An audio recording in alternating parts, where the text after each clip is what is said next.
नमस्कार मित्रांनो. आजचे जे आपले पाहुणे आहेत त्यांचं आयुष्य एका चित्रपटापेक्षा काही कमी नाही.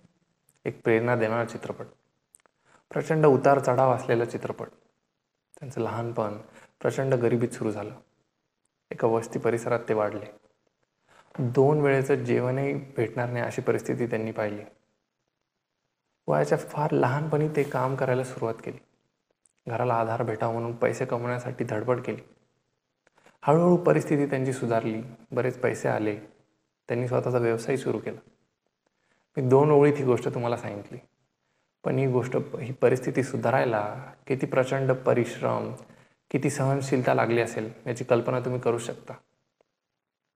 बरं, ह्या प्रवासात कुठेतरी त्यांना दारूचं व्यसन लागलं. ते इतकं लागलं की घरची परिस्थिती खालावली, त्यांची प्रकृतीही खालावली. बरंच कर्ज आलं त्यांच्यावर. मृत्यू त्यांची होणार हे शक्य अशा परिस्थितीपासून त्यांचा युटर्न झाला. घरच्यांची सहाय्यता, मित्रांची सहाय्यता, त्यांचा स्वतःचा परिश्रम. ते सफरिंग अल्कोहोलिकचे रिकव्हरिंग अल्कोहोलिक झाले. पण या परिस्थितीत त्यांचं वजन फार वाढलं.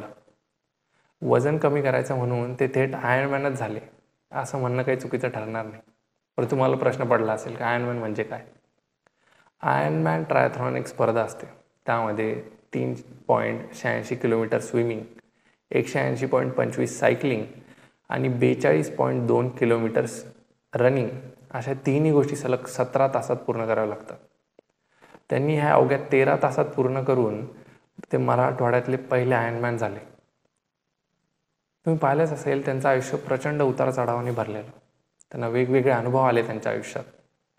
त्यांचे हेच अनुभव तुमच्यापर्यंत पुढच्या 1.5 तासात प्रश्न उत्तरांच्या द्वारे पोहोचवण्याचा आम्ही प्रयत्न केला आहे. नितीन सरांनी त्यांचे विचार एकदम स्पष्ट, मुद्देशीर आणि थेट मांडलेत. जे पोटात आहे ते होटात आहे. तुम्हाला त्यांना ऐकून नक्कीच आनंद आणि इन्स्पिरेशन भेटेल. व्हिडिओ सुरू करण्यापूर्वी चॅनलला सबस्क्राईब नक्की करा. त्यांनी आम्हाला तुमचे आवडते पाहुणे पॉडकास्टवर आणण्यात खूप मदत होते. मी भेटतो तुम्हाला व्हिडिओच्या शेवटी. प्रस्तुत आहे आपला आजचा विशेष भाग नितीन सरांसोबत, फक्त आरोन स्टुडिओजवर. जे रन्स असतात किंवा आयर्नमॅनची ट्रायथॉन घेतली तर 16 तासाचा टाईम असतो, 13 तास, 12 तास, जे पण ॲथलीट पळतात. तुम्ही जेव्हा पण इतका मोठा वेळ पळतात त्यावेळेस तुम्हाला काय विचार असतात? आता 6 तास जर तुम्ही लगातार पळताय, मग ते 6 तास काय असतं डोक्यात?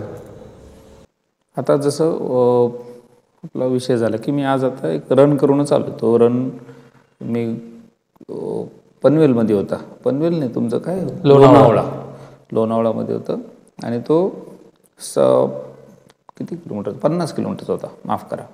रात्री 1 वाजता काल सुरू झाला. म्हणजे आजच 1 वाजता पहाटे म्हणून आपण, बरोबर, 23 तारखेच्या आजच्या 1 वाजता सुरू झाला. आणि मला 6 तास 20 मिनटं लागले 50 किलोमीटर धावायला. त्यात जवळपास 700-800 मीटर एलिव्हेशन, अप डाऊन असं काही होतं. तर हे सगळं करत असताना स्वतःला जर मी एंगेज नाही ठेवलं तर सगळ्यात आधी मी थकून जातो. बरोबर, सिम्पलची भाग आहे की मी तिथं धावत असताना माझ्या बिझनेसचा जर विचार केला ना तर बोंबललंच सगळं. तर तिथं धावत असताना मी पुढची प्लॅनिंग, उदाहरणार्थ मी 60 किलोमीटर सुरू केलं तर आता 1 किलोमीटर 1 किलोमीटरने नाही, ते 1 मीटरने अंतर पास होणार आहे.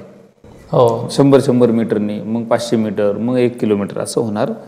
तर मी छोटे छोटे टप्पे घेतले की आपण काय करू म्हटलं, आधी 10K पूर्ण करू, मग पुढचं कॅल्क्युलेशन करू. मग मनात, आणि आजूबाजूला खूप लोक असतात तर त्यातनं 1-2 जण कंटिन्यू कोण ना कोण पुढं मागं जातच असतं. तर कोणतरी विचारतं की आता कसं काय, बरं चाललंय का एकमेकाला, असं तेवढ्यात सुद्धा असतं.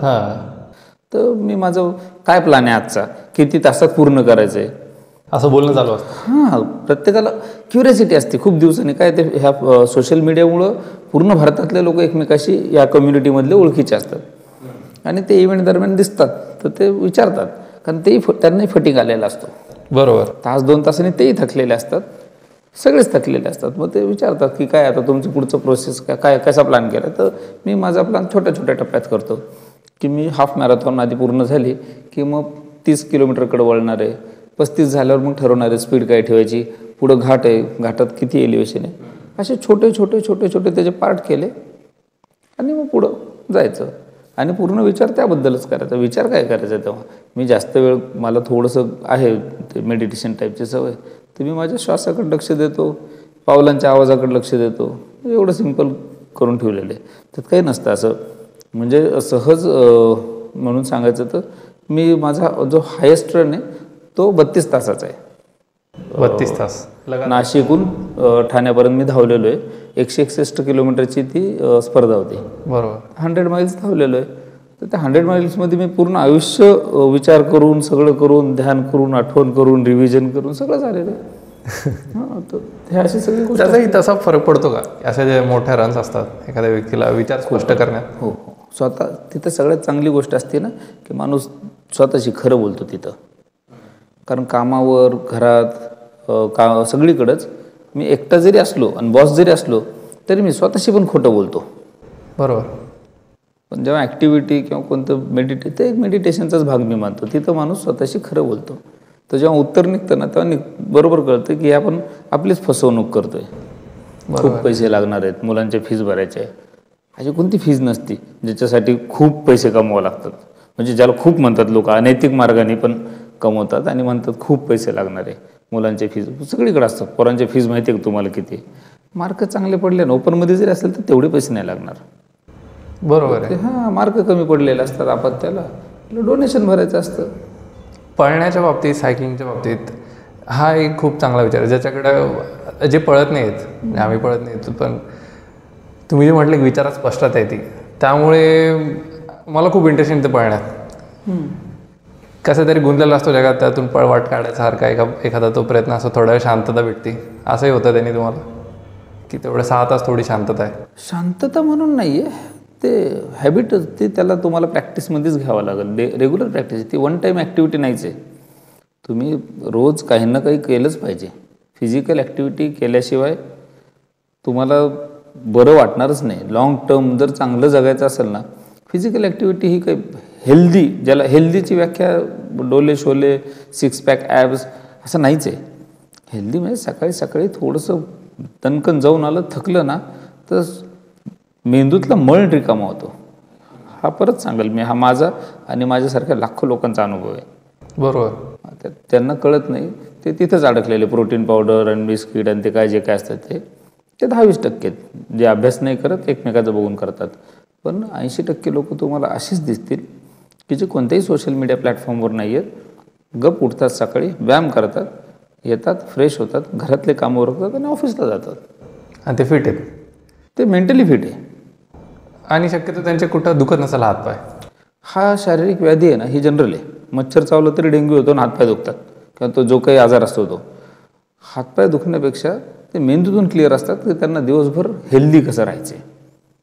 हेल्दी राहायला मानसिकता चांगली ठेवावी लागते. शरीर तर व्यायाम केला शरीर ठीक राहील. मेंदू ठीक नसेल ना, डोक्यामध्ये खूप विचार असतील. माझा वैयक्तिक अनुभव आहे की बरं, माझे 1-2 मित्र पण आहे क्लोज, नाव नाही घेणार मुद्दामून स्क्रीनवर, काय आहे ते सगळं चांगलं करतात, पण त्यांच्याकडे विचारांचा एवढा भडीमार आहे की ते शारीरिक 12 महिने व्याधीत असतात. शेवटी सगळे तर तिथूनच निघतं ना.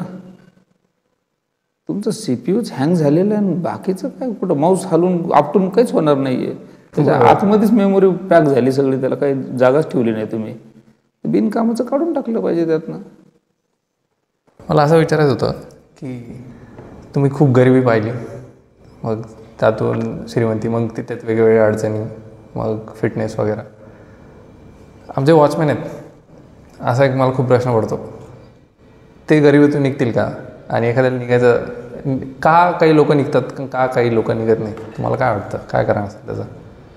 कारण आता आमचं आम्ही जॉब करतो. काय होऊन जाईल परत गोंधळ की मी तेवढा मोठा माणूसच नाही आहे की कुणाबद्दल दुसऱ्याबद्दल सांगा. मी माझा अंदाज सांगू शकतो. काय होतं आजकाल, दणकन लोक उठून भाषण देणं सुरू करतात की असं वागलं की लाईफ चांगली होईल, आणि तो त्याचे घरचे बॉम्ब असते जो तिथं बोलत असतो त्या सोशल मीडिया प्लॅटफॉर्मवर.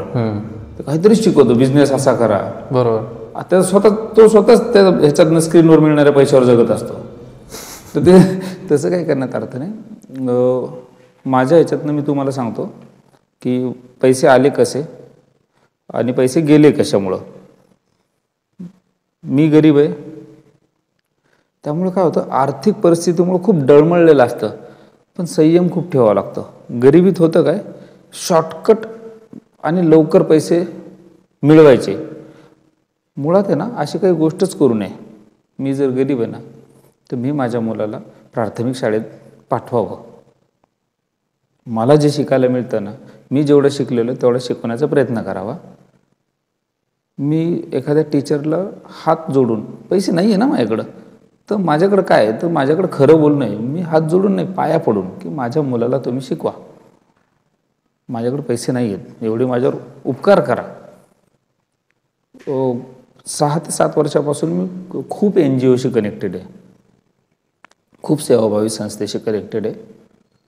जे गैरव्यवहार गैर गोष्टी करतात त्यांना बाजूला फेकून द्या. चांगल्या करणाऱ्यांचे 50 नावं मी आत्ता तोंडी सांगू शकतो.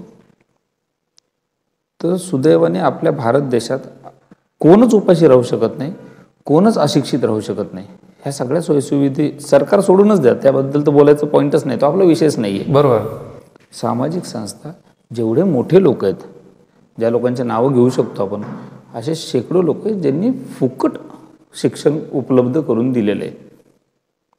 पण काय होतं, मी गरीब असतो, मी माझ्या 8 तासाचा मेहनतानं घ्यायच्यासाठी वन नाही, जे काही मी काम करतो, मी लवकरात लवकर माझा मुलगा पण माझ्या हाताखाली कधी कामाला येईल ते बघायचा प्रयत्न करतो. बरोबर.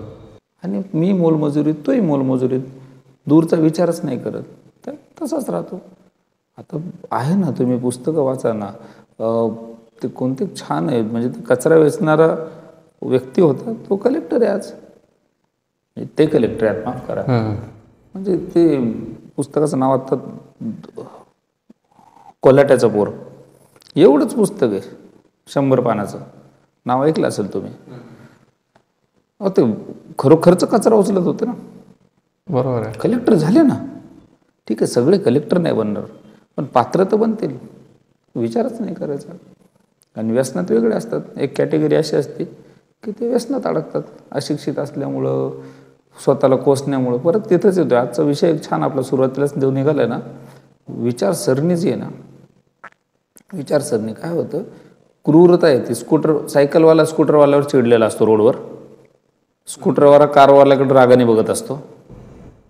आणि ईर्षाही असेल तर ईर्ष्या 100% असते ना. स्कूटरवाल्याला वाटतं ह्यांनी कार घेतली, त्याच्या बापाचा रोड झाला का, आता हा काय उडवत जाणार का आम्हाला. कारमध्ये मी कालपर्यंत स्कूटरवर असतो, मी कारमध्ये बसल्यावर म्हणतो स्कूटरवाल्या नाकला नाही, मध्ये चालवतात. तर ही विचारसरणी. म्हणून शांत होणं गरजेचं आहे थोडं. ते एवढ्या लवकर नाही होणार. काही नुकसान सोसून होतात, काही अनुभवाने होतात. बरोबर आहे. मला असं विचारायचं आहे की गरिबीत त्याची एक चांगली बाजू आहे असं माझं मत आहे. गरिबी म्हणण्यापेक्षा अडचणी, आणि कुठंतरी समृद्धीमध्ये पण वेगळ्या अडचणी आहेत. जसं की गरिबी असली, अडचणी असल्यात, माणसाला किंमत येते. पण सगळीकडे भरभराट असली, माणसाला त्याची किंमत येत नाही. तर तुम्हाला असं कधी गरीब असण्याचं वाईट वाटतं की चांगलं वाटतं? नाही, तुम्हाला आता परत एकदा गोल करून सांगतो प्रश्न. मी ज्या वस्तीत राहायचो तिथं संध्याकाळी मला कळते तोपर्यंत 3 टाईम जेवण आमच्या घरी बनलेलं नाही. बरोबर. अशा परिस्थितीत मी लहानाचा मोठा झालेलो. माझी आई सिंगल मॉम असल्यामुळं आमच्या वडिलांचा काही हातभार नव्हता आम्हाला. तर त्यातनं मी आणि माझ्या भोवतालचे ज्यांचे नावं पाठ आहेत, जे माझ्यासोबत आहे आज पण, ते सगळेच सधन झाले हो. सुशिक्षित आणि सधन दोन्ही झाले. असे 20पेक्षा जास्त नाव आहे जे माझे क्लोज फ्रेंड आहे, या व्यतिरिक्त अजून वेगळे. तर असं होऊच शकत नाही की नीट राहिले तर वाईट होईल, असं होऊच शकत नाही. आपला निसर्ग, आपला समाज एवढा सुंदर आहे ना, आणि आपली सामाजिक बांधिलकी जी आहे ना एकमेकांशी, ती एवढी सुंदर असते की जनरल दूधवाला जो आपला रेग्युलर असतो ना, त्याला 1-2 वर्ष झाले ना, तर जगात सगळ्यात चिंगू कोण असतात, आपल्या घरातली आई, मिसेस, ह्या लेडीज लोक खूप चिंगू असतात. पण त्यासुद्धा आहे ना, दिवाळी दसरा आला की त्याच्यासाठी काहीतरी वेगळं करून ठेवतात. अन्नापासून, वस्तूपासून काही पैशापर्यंत ही बांधिलकी आपल्याकडे खूप मोठ्या प्रमाणात आहे. म्हणजे जी ताई 2 रुपयाच्या काहीतरी कोथिंबीरीसाठी अर्धा तास तिथंच थांबते, तर पण त्यांचा हा पण मोठेपणा असतो. तसेच समाजात खूप असे पैलू आहे, खूप मोठ्या गोष्टी आहेत ज्या घडतात.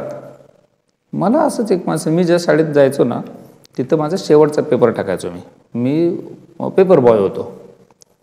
तर पेपर टाकल्यावर मी शाळेत जायचो वर्गात. तर ती शाळा रेंटेड होती आणि त्यांचं एक नातलग त्या शाळेत एक ऑफिस होतं त्याचं, तिथं असायचं. तर तो बघायचा मला. फ्रायडे तिथं MIDCला सुट्टी असायची, इथं जशी थर्सडेला असायची तशी. तर तो मला बघायचा. त्याने एक फ्रायडेला मला टोकलं. ते हैदराबादचे होते, ते हिंदी बोलायचे, देवडाजी त्यांचं नाव. ते म्हणले आप इसी स्कूल में पढ़ते हो? म्हणलं हां.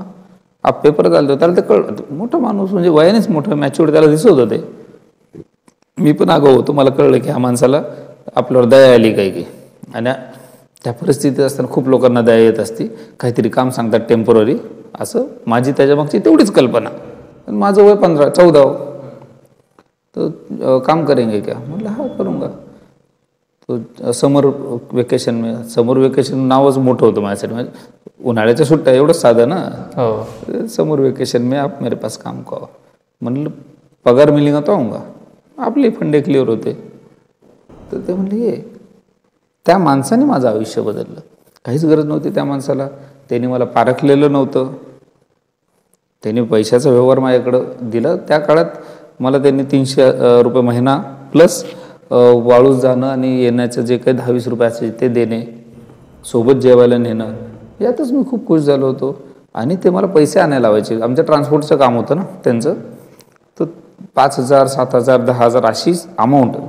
ज्या मुलाला महिन्याला 500 रुपये टोटल देतो तो व्यक्ती, त्याला रोज 5-6 हजार रुपये आणायला होते कुठून तरी. म्हणजे ह्या ऑफिसमधून आण, इकडून आण, ह्या ड्रायव्हरला दे. हे मला त्यांनी पहिल्या दिवसापासून काम देणं सुरू केलं. आणि मला हिंमतच नाही झाली. काय असतं, गरिबाचे फंडा खूप क्लिअर असतं. ते एकदम फंडे म्हणजे फंडेच क्लिअर असतात की ज्याचं मीठ खाल्लंय, ज्याने आपल्याला अन्नावर लावलंय ना, ज्याने आपल्या घरात भाजी भाकर बनते, त्याच्याकडे चोरी नाही करायची, गद्दारी नाही करायची. हे तुम्हाला बाकीच्या वर्गात दिसेल का नाही माहीत नाही, पण गरीबाकडे दिसेल. त्याला जाण नसते, रिस्क नाही, त्याला जाण असते. रिस्क तर काय, त्याला मारून टाकलं तरी कोण नाही काय करत. काय करणार झोपडपट्टीवाल्याला जाऊन ह्याच्यात टाकताल बाल सुधारगृहात. जो व्यक्ती गरीब असतो ना, त्याला ही जाण असते की आपल्या घरात जेवण ह्या माणसामुळे बनतं. तर त्या जाणीवेमुळं ती आपोआप जाण असते. तुम्ही खरं राहण्याचं, खरं खोटं असं काही नसतं. समोरच्याच्या उपकाराचं कृतज्ञता बाळगणे हा शब्द आज कळला, पण हा इनबिल्ट आहे. हा श्रीमंतांमध्ये नाही आहे का असं मी म्हणणार नाही. कोणत्या दुसऱ्या वर्गात आहे का नाही त्याबद्दल मी वाच्यता करणार नाही, पण हा लोअर क्लासमध्ये खूप जास्त प्रमाणात आहे. की माझ्या भावाची बहीण आहे, तर ती भावाची बहीणच आहे. मग कुणी छेडलं तर तो तिचा सख्खा भाऊ असो नसो, हा हाणणार जाऊन. ही तुम्हाला हे वस्ती एरियातच दिसेल की आपल्या एरियात फालतूगिरी नाही करायची, आपण बाहेर बोंबलत फिरू, हे तुम्हाला वस्ती एरियातच दिसेल. एक अलिखित नीतिमत्ता गरिबांमध्ये इनबिल्ट असते. ते इनबिल्ट सॉफ्टवेअर आहे ते, आणि ते जास्त लेवलला आहे. पण ते माझं आयुष्य त्यामुळेच बदललं. त्यांनी मला त्यांच्यासोबत त्यांची बॅग धरायचं काम होतं फक्त. आणि मग ते काय पान खायचे तर मला पान आणायला लावायचे 2 वेळा. मी जायचो ऑफिसच्या पलीकडं, पानची टपरी होती, पान आणून त्यांना द्यायचे. मग त्यांनी 7-8-10 दिवसांनी मला ते पैसे आणायचं काम दिलं. आणि तिथून पुढं आणि त्यांनी मला त्या 300 पासून खूप पुढपर्यंत नेऊन, म्हणजे त्यांची जेव्हा ट्रान्सफर झाली 2 वर्षांनी, तर मला 5-25 हजार रुपये महिना मी कमवल. या पात्रतेचा 4-5 वर्षात बनवला. मलाच नाही बनवला, माझे अजून 4 मित्र त्यांनी त्यांच्या कंपनी तिकडे लावले. तर असं नसतं, काम भेटतं, फक्त ते करायची इच्छा पाहिजे आणि होतं सगळं बदल. आणि राहिली गोष्ट तुम्ही जे म्हणले की म्हणजे बदल हा कोणत्या वर्गात, बदल हा स्वतःच करावा लागतो. जो सफरर आहे ना, त्याला त्यातनं बाहेर पडायची इच्छा पाहिजे. सफररला टेम्पररी इलाज करायचा असेल तर पाकिट मारतो, लॉंग टर्म करायचं असेल तर सापडलेलं पाकिट परत देतो. इथून असा थोडासा एकदमच वेगळा विषय घ्यायचा म्हटलं, तुम्हाला तुमच्या बाबतीत सर्वात आवडणारी गोष्ट काय, की तुम्हाला वाटतं ही चांगली गोष्ट आहे माझ्यातली? माझ्या स्वतःतली नाही, असं चांगला बिंगला असा काही व्यक्ती नाही आहे. मी पूर्णतः माझ्या स्वतःच्या स्वार्थासाठी जगणारा माणूस आहे. फक्त त्या स्वार्थाचं कालपर्यंतचा मागच्या 7-8-10 वर्षाच्या मागं जर मी जाईल ना, तर तो स्वार्थ माझा आर्थिक असायचा की माझा आर्थिक काय फायदा आहे, ह्याने मला माझे व्यवसायात काय फायदा होईल ह्याच्यावर होतो. आता तो स्वार्थ मी माझ्यात काही चूक, मी आता जनरली माझा अपमान होईल असं काही न वागण्याचा प्रयत्न करतो. माझं ज्ञानात भर पडेल असं शिकायचा प्रयत्न करतो. माझा फायदा मी आता माझ्या स्वतःच्या प्रोग्रेसवर बघतोय आणि तो प्रोग्रेस पैसे नाही. काय काय प्रोग्रेस मग? हाच प्रोग्रेस आहे की स्वतःत रोज एक दिवसाच्या हिशोबाने सुधारणा करायच्या. बॅड हॅबिट्स भरपूर आहेत. ठीक आहे, आता मी दारू सिगरेट गुटखा ह्याला झाले मला 16 वर्ष, पण म्हणून एक छोटीशी गोष्ट की व्यवसायात खोटं बोलावं लागतं. मी नाही बोलत खोटं. मी माझ्या व्यवसायात खोटंच नाही बोलत. मी ट्रान्सपोर्टचा व्यवसाय करतो आणि माझ्या व्यवसायात मी खोटं नाही बोलत आहे. गेल्या कित्येक वर्षांपासून मी ते ठरवलं आहे की नाही बोलायचं. कशासाठी बोलायचं? धंदा नाही होणार. असा धंदा नाही करायचा मला ज्यात मला लाचारी पत्करावं लागलं. मी आज एक मोठ्या संस्थेसोबत काम करतो, संस्थेमध्ये काम करतो. तिथं त्यांनी मला बोलवलं, मला खूप मोठं पद दिलं. शैक्षणिक हिशोबाने जमत होतं का नाही माहीत नाही, पण जसं मी तिथं जॉईन झालो मी माझं ग्रॅज्युएशन पूर्ण करून घेतलं. फायदा झाला माझा. बरोबर. हा फायदा वाढवायचा मला. पैसे लागत नाही का? तर पैसे लागतात, पण ते जे दाखवतंय ना सगळं जग, तेवढे पैसे नाही लागत. चांगलं राहिलं तेवढे पैसे नाही लागत. बरोबर. तेवढी अमाऊंट नाही लागत. म्हणजे अमाऊंट तर मला कधी हरकत नाही, तेवढे पैसे भेटले तरी मला पुरणार नाहीच आहे. हां, पण ते झाला, तो फेज निघून गेला. तो फेज ह्याच्यामुळेच निघून गेला की मला काय पाहिजे आज 4 लोकात उठता बसता आलं पाहिजे. 4 लोकात उठता बसता आल्याचा अर्थ काय माहिती आहे का? तुमच्या 4 लोकांपेक्षा माझ्याकडे भारीगारी नाही. तुमच्या 4 लोकांशी जर भेटलो तर त्यातनं आपण प्रोडक्टिव्ह काय करू शकतो समाजासाठी. त्यात व्यवसाय असू शकतो एखादा. आपण 4 लोक भेटलो आणि आपल्या चौघांकडे काय एकाकडे पैसे, एकाकडे आयडिया आहे, एकाकडे मार्केटिंग आहे, चांगलं सेल्समॅनशिप आहे एकाकडं. चौघे म्हणून एक असा व्यवसाय करू जो बाकीचे पण करतात, पण आपण 50%च मार्जिन कमवू आणि लोकांमध्ये पसरू देऊ ना. 50% मार्जिन कमी करू तर ऑटोमॅटिक आपण एम्प्लॉयमेंट जास्त देऊ, पगार जास्त देऊ. काही तेवढाच बिझनेस पण पटकन वाढतो. बिझनेस विन विन पोझिशन आहे. बिझनेस वाढतो, एक सामाजिक आपला हात लागतो कुठेतरी समाजात. एवढा सिंपलचा भाग आहे.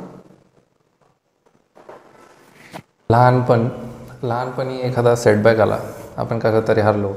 आता तुमच्या परिस्थितीमध्ये वेगळ्या गोष्टी असतील, काही पण चांगला नाही घडत आहे वगैरे. त्या परिस्थितीत तुम्ही काय करायचे? प्रत्येकजण काहीतरी वेगळ्या प्रकारे डील करायचं असतं. नाही, लहानपणी लहान होतो त्यामुळे काही करायचा भागच नव्हता. त्रासच व्हायचा. पण जसं कळायला लागलं ना, मी खूप लहानपणी ठरवलं होतं की जसं जमल तेवढ्या लवकर आईचं कामावर जाणं बंद करायचं. बरोबर. ते कारण तेवढंच एक दिसायचं ना डोळ्यासमोर की आई काम करायची.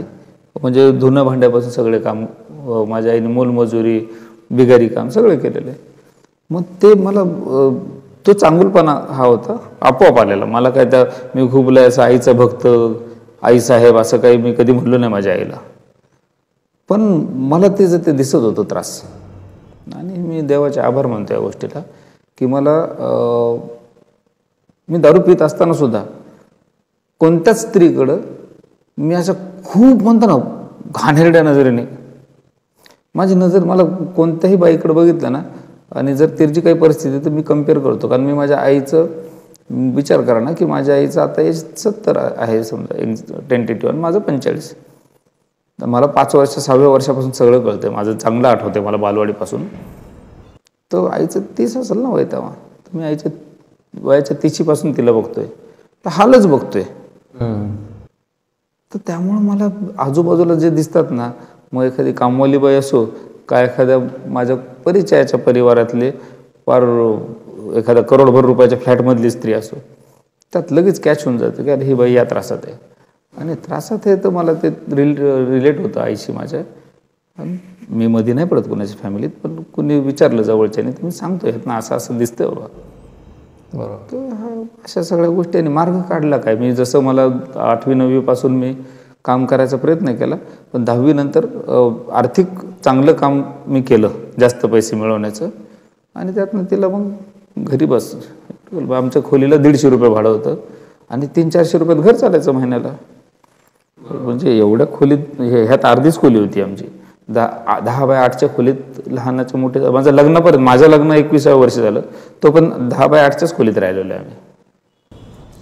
तुमचं लग्न होताना तुम्हाला काय वाटत होतं? नाही, माझं लग्न होताना कायचं काय, माझं लग्न 21व्या वर्षी जसं काय अलाराम लावून केल्यासारखं केलं मी. 21व्या वर्षी लोक करिअर करतात. एक तर मी खूप पैशावाला झालेलो होतो. दुसरं, माझ्या वैयक्तिक आयुष्यात मी काय उद्योग करून ठेवलेले होते आणि मी व्यसनामुळे ना खूप ॲग्रेसिव्ह झालेलो होतो. पर्सनल लाईफमध्ये मला असं फील आला की मी काहीतरी खूपच तिनतेरा करून टाकणार आहे. आता मी माझ्या आईला सांगितलं मला 15 दिवसात लग्न करायचं. आईने नात्यातच आमची एक मुलगी बघितली आणि ती लॉटरी लागली माझी. कारण लॉटरी यासाठी म्हणाल, तिने त्यानंतरचं आजपर्यंतचं माझं पूर्ण घर सांभाळलं. मी लग्नानंतर तिला, ठीक आहे फिजिकल अब्यूज नसेल केलं, पण मी तिचं पूर्ण तारुण्य खराब करून टाकलं माझ्या व्यसनामुळं, माझ्या वागणुकीमुळं. आणि तिने माझी साथ सोडली नाही. साथ सोडू शकते, साथ सोडू शकत होती, पण ती नाही सोडली. ठीक आहे, असेल तिच्या फॅमिलीची गरिबी असेल, हा काही भाग मी माझ्या तऱ्हेने म्हणू शकतो, पण तिच्या रोलमध्ये जर मी असतो ना तर मी 4 वेळा डिवोर्स देऊन टाकला असता. तिने सांभाळलं मला, आजपर्यंत सांभाळलं आणि छान माझं पूर्ण घर, आमचा परिवारच घाबरतो तिला. असं बऱ्याचदा बोलण्यात येतं. घाबरण्याचं रिझन काय माहिती आहे का? ती खरं वागते. हो, खरं वागणाऱ्या व्यक्तीची खरं वागणाऱ्याकडं काही नसतंच ना. ती खरं वागते, काहीच म्हणजे ट्रान्सपरंट आहे लाईफ. आदरयुक्त भीती असते तिथे. हां, तिच्या मोबाईलला लॉक नाही आहे, तिच्या तोंडालाही लॉक नाही आहे आणि तिच्या वागण्यालाही लॉक नाही. आणि तिन्हीत वाईट काही नाही आहे. तिच्या मोबाईलमध्ये काही वाईट नाही आहे, सगळं म्हणजे मुलांना कळायसारखी भाषा. हो, मला कळत आहे. तिच्या बोलण्यातनी काही वाईट नाही आहे. का तर ती कडूच बोलती. ती असं तिने प्रेमाने बोलली कोणाशी म्हणजे समजून घ्यायचं लयच मोठं काम केलेलं असेल कोणीतरी. मग आणि राहिली गोष्ट वागणूक, तर ती सकाळी 4-4:30ला उठते. आठवड्यातला कोणताच असा दिवस नसतो की ज्या दिवशी घरातलं देवघर पूर्ण म्हणजे म्हणतात ना ज्याला फुलांनी सजलेलं, आणि ते मनोभावे. मागच्या 6-7 वर्ष किंवा त्याच्यापेक्षा जास्त घरात सत्यनारायणसाठी भटजी आलेले नाहीत, गुरुजी आलेले नाहीत. तीच सत्यनारायणपासून सगळं स्वतःच करते घरात. दर महिन्यात सत्यनारायण असतं आमच्या घरात, ती स्वतः करते. ते कधीतरी पहाटच 3-3:30ला ते सगळं सिस्टमॅटिक असतं तिचं ते. आणि एवढं सगळं देवधिक करते. योगाला जाते, निशुल्क योगाची सेवा देते. आमच्या बाजूलाच साईबाबा मंदिर आहे, त्या हॉलमध्ये तिथं 5-50 ताई लोकांना ती योगा शिकवते. त्यांच्या ह्याला राहायला सायला आमच्याकडे ते इलेक्शन वगैरे काय असेल त्यात ती ॲक्टिव्ह आहे. ह्या सगळं करते, घर सांभाळते. परत म्हणजे सगळ्यात थँकलेस जॉब करते. कोण कोणाच्या घरात आपल्या आईला किंवा बहिणीला बायकोला थँक्यू म्हणतं का रोज जेवल्यावर? बाहेर पाणी नाही दिलं की थँक्यू म्हणतो आपण 2 वेळा. हां, मग ते तो थँकलेस जॉब करून ती पाय छान आहे. त्यात मागं काही वर्षांपूर्वी तिला आजार झाला होता बऱ्यापैकी जीवघेणा. त्यातनं ती रिकवर झाली स्वतःच्या ताकदीवर. आज डॉक्टरसुद्धा आश्चर्यचकित आहे की ही पूर्ण 100% नॉर्मल झाली कशी काय. तर ती तिच्या स्वतःच्या वागणुकीतनंच, परत मी तेच म्हणेल की माणूस जे स्वतः वागतं ना त्यातनं ती तेवढी स्पिरिच्युअल आहे. तिने तेवढा त्या योगाभ्यासात स्वतःला गुंतवलं, सगळं चांगलं आहे. अशातला भाग आहे. त्यामुळं बाकी काही बघायचं कामच नाही. त्यात तिच्या त्या गोष्टीमुळे ना माझं सगळं कव्हर झालं. आणि विषय भरकटलाय परत कुठेतरी. तुम्ही काय प्रश्न बोलले होते? तुम्हीच प्रश्न काहीतरी विचारलं, मी विसरलो. लग्नाबद्दल. हां, तर ते लग्न झालं ॲक्सिडेंटली, पण माझं भलंच झालं त्यात. तिचं नाही झालं किंवा तिलाच माहिती. पण ते आमच्या नात्यात असं तिला भलं व्हावं, बरं वाटलं असेल असं मला तर आजपर्यंत नाही जाणवलेलं. पण आमचे दोन्ही मुलं छान आहेत, हे सगळ्या गोष्टी. म्हणजे एक हजबंड म्हणून माझ्याकडनं तिला असाय पाहिजे तो दर्जा कधी भेटला नाही. आता काय होऊन जातं, एकदा जो डॅमेज असतो ना तो डॅमेज रिपेअर होत नसतो नात्यातला. तो जो एखादा समजा अपमान तुम्ही माझा केला किंवा मी तुमचा केला, तो नॉन रिटर्नेबल असतो आणि नॉन रिपेअरेबल असतो. तर अशा काही दुःख दिलेले आहे ते रिपेअरेबलच नाही आहे. की सॉरी म्हणून थोडी ते काय, ते दुःख पोहोचलं ते संपलं. तेव्हा या विषयावर तुमची कधी बोलणं झालंय का त्यांच्यासोबत? 1000 वेळा. ते काही प्रतिक्रिया नसते त्याची. मला असं विचारायचं होतं की तुमच्या पोरीने फक्त त्यांच्या बाबतीत विचारायचं आहे मला, त्यांनी तो पूर्ण वातावरण पाहिलं त्या घरात, लहानपणी खूप कमी गोष्टी कळतात काही गोष्टी, आणि काहीतरी अजम्पशननी ती परिस्थिती दिसत असते का वेगळ्या दृष्टिकोनातून. त्या गोष्टी त्यावेळेस त्यांना त्याचा काहीतरी काय म्हणलं त्रास झाला असेल, वेगवेगळ्या प्रकारे त्रास झालाच असेल, पण तो हळूहळू ते बरं होत गेला असेल. पण तुमचं आणि त्यांचं डायरेक्ट ह्या विषयाला घेऊन चर्चा झाली कधी की त्यांनी सांगितलं तुम्हाला असं असं झालं त्यांना? नाही, मुलांनी त्यातलं, कारण मुलगा जो आहे तर माझं आता 16 वर्ष मला व्यसनातून बाहेर पडून झालेत आणि मुलगा 20 वर्षाचा आहे, तर त्याच्यावर असा डायरेक्ट इम्पॅक्ट खूप कमी झालेला आहे. 4-5 वर्षाचा होता तेव्हा मी व्यसनमुक्तीकडे वळलो, आणि 4-5 वर्ष म्हणजे खूपच कमी वय म्हणजे त्याला काय. पण आणि मुलगी 3 वर्ष मोठी, समजा 2.5-3 वर्ष, तर मुलगी घाबरते आज पण. तो जो माझं घरातलं वावरणं असायचं, तर तिच्या मनात ती जी भीती पडलेली आहे ना की हा भांडतो घरात, किंवा हा काहीतरी अबनॉर्मल व्यक्ती आहे, ती जी भीती आहे ती भीती बऱ्याच काळ राहिली. पण आता मागच्या बऱ्याच वर्षापासून दोन्ही पोरांनी आम्ही तिघं मित्र आहे डायरेक्ट, तर त्याबद्दल मी देवाचे आभारच मानतो की ते माझ्या चुका सांगतात आजच्या, आणि कालच्या चुकाबद्दल बोलायला काही स्कोप यासाठी नाही आहे का, तर त्या सगळ्या ॲक्सेप्टच आहे. बरोबर. तर त्यांच्यासमोर जगजाहीर मी सगळ्या ह्या गोष्टी बोलतो, तर त्यांच्यापर्यंत पोहोचायचे न पोहोचायचे मी माझ्या बऱ्याचशा अशा गोष्टींचे जे प्रोग्राम असतात तिथं मी मुलीला सोबत नेतो माझ्या. आता तुमच्याकडे जे शेअरिंग करतोय समोर, हे शेअरिंग त्यांच्यासमोर बऱ्याचदा झालेलं आहे. तर ते म्हणलं ना परत की मी ब्लेस आहे त्याबद्दल की त्यांनी हे पॉझिटिव्ह घेतलेले. बरं, निगेटिव्ह घेतलं तर नुकसान त्यांचं आहे, मी एवढं क्लिअर आहे. बरोबर. आपल्या स्वतःच्या चुका होऊन जातात कधी कधी, बऱ्याच मोठ्या चुका होतात, त्यातून आपण बाहेर पडतो, आपण ते बरं करायचा प्रयत्न करतो. पण ते स्वतःला माफ करणं किती सोपं होतं किंवा किती अवघड होतं तुमच्यासाठी? गिल्ट तर होत आहे, गिल्ट राहील, पण जोपर्यंत तुम्ही स्वतःला माफ करू नाही शकणार ना, तो पण पुढंच जाऊ शकणार नाही. बरोबर. मी असं नव्हतं करायला पाहिजे, ठीक आहे, मी असं नाही केलं पाहिजे होतं, ह्या गोष्टीवर जो कोण व्यक्ती आयुष्यभर अडून राहतो ना, त्याचं सगळ्यात जास्त नुकसान स्वतःचं होतं. स्वतःला माफ करताना तुम्हाला अडचण आली, बराच वेळ लागला असेल असं? अजून मला काही खास वेळ नाही लागला. झालं काय की मी परत 4-5 वेळा एक शब्द वापरला बघा, मी एका फेलोशिपशी कनेक्टेड आहे जी व्यसनहीनतेवर काम करते. तिथं आम्ही सगळे मित्र एकत्रित येतो, हे जगभर चालते ती संस्था, आणि त्याची थिअरी अशी आहे म्हणजे SOP की रिकव्हरिंग अल्कोहोलिक सफरिंग अल्कोहोलिकला त्यांच्या अनुभवातनं मदत करतात. म्हणजे उदाहरणार्थ मी सफरिंग अल्कोहोलिक आहे, मी आत्ता जस्ट दारूतनं मला बाहेर यायचं आहे, आणि तुम्ही रिकव्हरिंग, त्याच फेलोशिपमधले तुम्ही रिकव्हरिंग अल्कोहोलिक आहे. रिकव्हरिंग शब्द रिकवर्ड नाही वापरला जात, रिकवर्ड यासाठी वापरला जात नाही.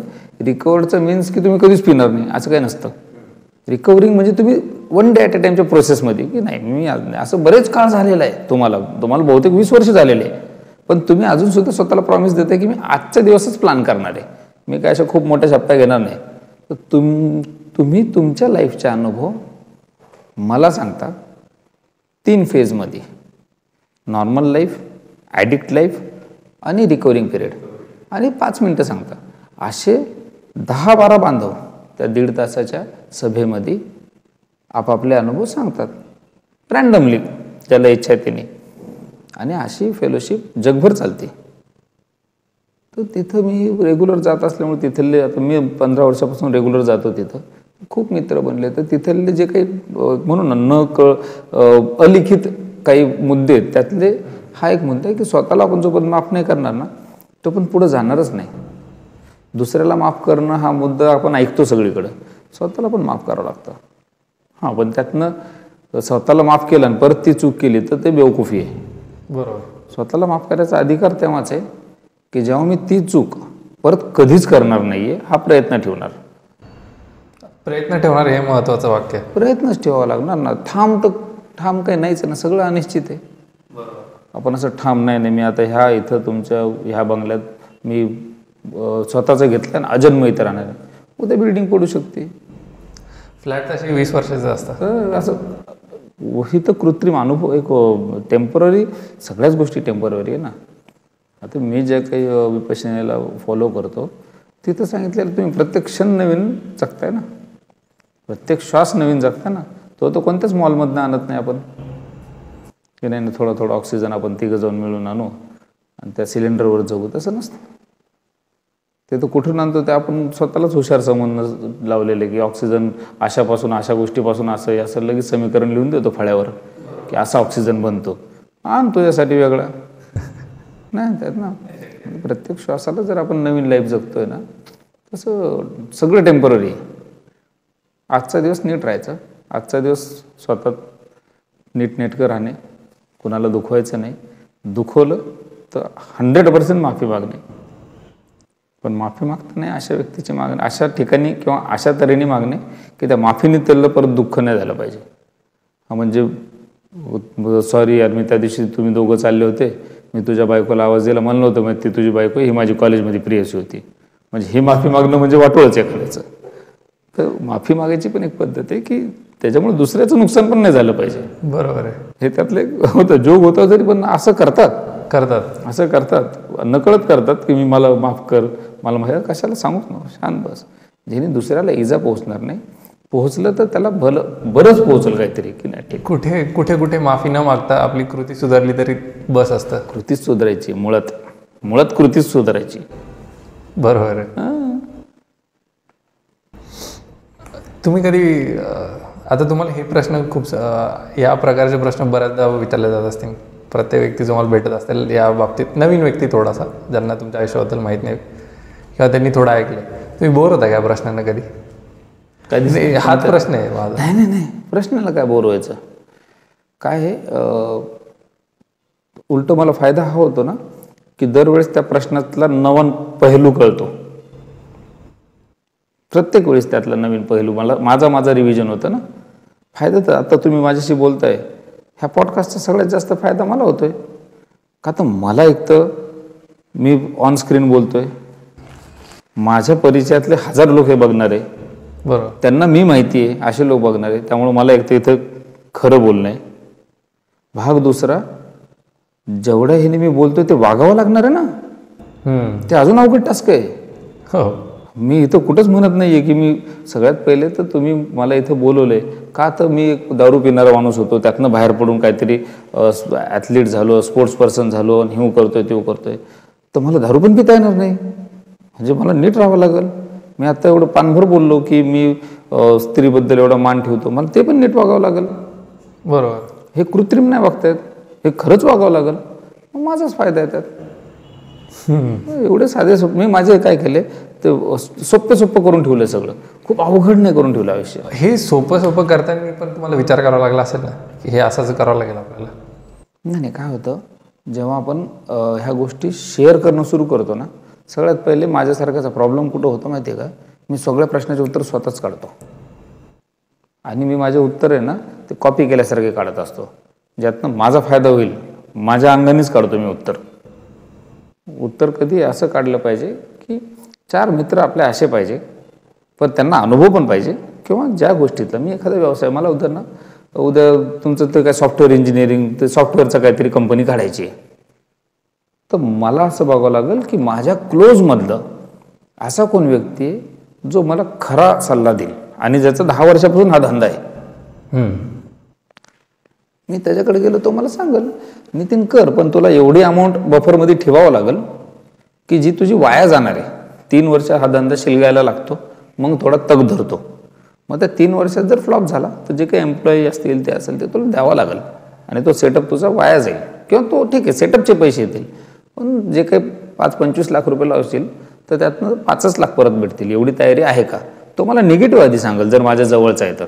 जवळचा हो बरोबर, निगेटिव्ह आधी सांगतात. पण मी काय करतो, मी कुणाकडेच जात नाही, मी गुगल काढतो. गुगलवर बघतो सॉफ्टवेअर कंपनी टाकायला काय लागतंय, ChatGPTवर टाकतं, ते काहीतरी देतं फालतूमध्ये लिहून मला. संपलं. मग ते तसं केलं तर वाटोळं होतं. असं पण होतं की खूप जास्ती जणांना विचारलं तर मग ते खूप सारे पर्याय पुढे होते. मुळंच खूप जास्त नाही, खूप कमी का नको, पण आपल्या आयुष्यात लोक पाहिजे. ज्यांना विचार त्यांचे खरे खरे त्यांचे ओपिनियन खरं खोटं सोडून द्यावं, सगळंच देवावर सोडा ना काहीतरी. सगळंच मी का सिकंदर अलेक्झांडर आहे का निघालो आपलं सगळीकडे तादात वळगा. जग जिंकायला निघालेलं अलेक्झांडर, म्हणजे मी अलेक्झांडरची तारीफ नाही करत आहे, उदाहरण देतोय की असं नाही आहे की मीच सगळं आहे किंवा मीच ब्रह्म आहे की मीच विश्वकर्मा आहे, मीच बनवलं हे सगळं. जनरल लोक म्हणतात हे मी केलं, मी मुलीचं लग्न केलं, मी मुलीला शिकवले. अबे ती ढ असती तर कुठून शिकवलं असतं? ती पास झाली त्याच्या मार्काने, नव्हती भरायची फीस, ती प्राथमिक शाळा आपल्या एखाद्या मनपामधून पण पास झाली असती, ती टॅलेंटेडच आहे. मी केलं म्हणतात सगळं, मी असं काही नसतं. हा मीपणा खूप असतो प्रत्येकामध्ये, माझ्यामध्ये 100%. पण तो जाणवला जात नाही कधी कधी. नाही आपण जाणवू देत नाही. मीपणा ठेवायचा ना, मीपणा ठेवायचा. पण त्या मीपणाला कोणत्या कलकडे न्यायचं आहे. मी तुम्हाला म्हणलं ना, आता एक सुरुवातीला आपला विषय चालता चालता हा झाला की यंगस्टर्स सगळ्यात बदनाम आजच्या काळात आहे ना, यंगस्टर आहे. का तर आम्ही 50शीत आलो की आम्ही म्हणतो आमच्या काळात. आता माझ्या काळात मी बूट पॉलिश करायचो, माझ्या पोराला पाठवू का? मला त्याला समजवायचं काय आहे की पैसे विनाकारण खर्च नको करू. पण मी पुढची लाईन काय लावतो, तुला माहिती की मी बूट पॉलिश कर. मग आता म्हणजे त्याच्या मनात मग आता मी जाऊ का? किंवा मी पण बाप म्हणून पाठवणार आहेत त्याला, तर मी तेवढं भान ठेवलं पाहिजे. आमच्या काळात टेलिफोन होतं, तुमच्या काळात आता काही दिवसांनी हँडसेटच राहणार नाही आहे. तर हा जो बदल झाला तर त्या हिशोबाने ठीक आहे, खूप टेक्नो बनवून नका समजू. सारखी अक्कल पाजळणं आहे ना, बंद केली पाहिजे माझ्यासारख्या लोकांनी. दुसरी गोष्ट, एक्झाम्पल देतो. मी आहे ना, फिनिक्स सोशल वेलफेअर फाउंडेशन म्हणून आम्ही एक 7 जणांनी मिळून संस्था सुरू केली आहे संभाजीनगरमध्ये, क्रांती चौकातच. ही कॉन्सेप्ट जवळपास 10 वर्षापूर्वीपासून माझ्या डोक्यात होती की आपल्याला एक संस्था चालू करायची. कशा बाबतीत आहे ते सर? आता संस्था म्हणजे काय आली की त्यातनं आपल्याला प्रॉफिट कमवायचं नाही आहे, समाजाला आपण काहीतरी देणं लागतो. मुळातच काय की मी जिवंतच राहिलो आहे समाजामुळं. मला वाळीत पण टाकू शकत होते माझ्या घरचेच सगळ्यात पहिले की हे मेल्यात जम आहे. कारण मला लिव्हर सिरोसिस झाल्यानंतर माझ्या घरच्यांनी दवाखाने कर, व्यसनमुक्ती केंद्राच्या लोकांचा सल्ला घे, अल्कोहोलिक अनॉनिमस सारख्या संस्थेचा सल्ला घे, असं सगळं केलं आणि त्याच्यामुळे माझा जीव वाचला. तर मग ह्या सगळ्या गोष्टींमध्ये मला बऱ्याच टायमानंतर 4-5 वर्ष व्यसनातून बाहेर राहिल्यावर एक लक्षात आलं की आपण समाजाला देणं लागतो काहीतरी. तर मग त्यातनं ह्या संस्थेचं आम्ही सुरुवात केली, बनवली, रजिस्टर केली. मागं आज 3रं वर्ष रजिस्टर करून 3 वर्ष होतील यावर्षी. तर त्यात आम्ही महानगरपालिकेकडनं क्रांती चौकातले एक बंद पडलेलं, जे उपयोगात नव्हतं, असं कम्युनिटी टॉयलेट होतं, जिथं प्रचंड घाण होती. म्हणजे आम्ही ते महानगरपालिकेकडनं भाड्याने दिलं त्यांनी आम्हाला हवं होतं फ्री, पण ते फ्रीमध्ये देता येत नाही बंद जरी असलं तरी. तर ते 12,1200 स्क्वेअर फूटची जी जागा आहे ती त्यांनी आम्हाला 5,000 रुपये महिन्याने भाड्याने दिली. आम्ही लोकांकडे जाऊन पैसे मागितले.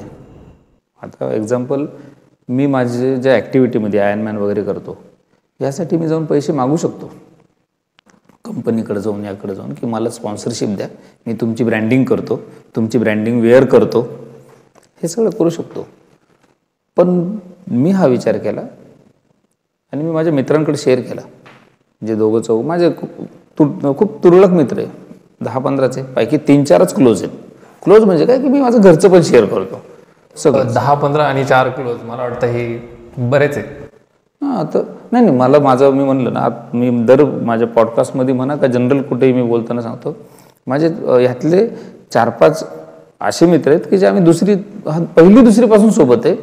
हे माझे तसेच मित्र आहेत बरं. हे आम्हाला 13 वर्ष आणि 1ली-2रीपासून सोबत असून आम्ही भेटतो दर महिन्यात. प्रत्येकाचे व्यवसाय वेगळे, प्रत्येक वेगळ्या धर्माचा आहे. म्हणजे त्यात एक मुसलमान आहे, एक दुसरा आहे.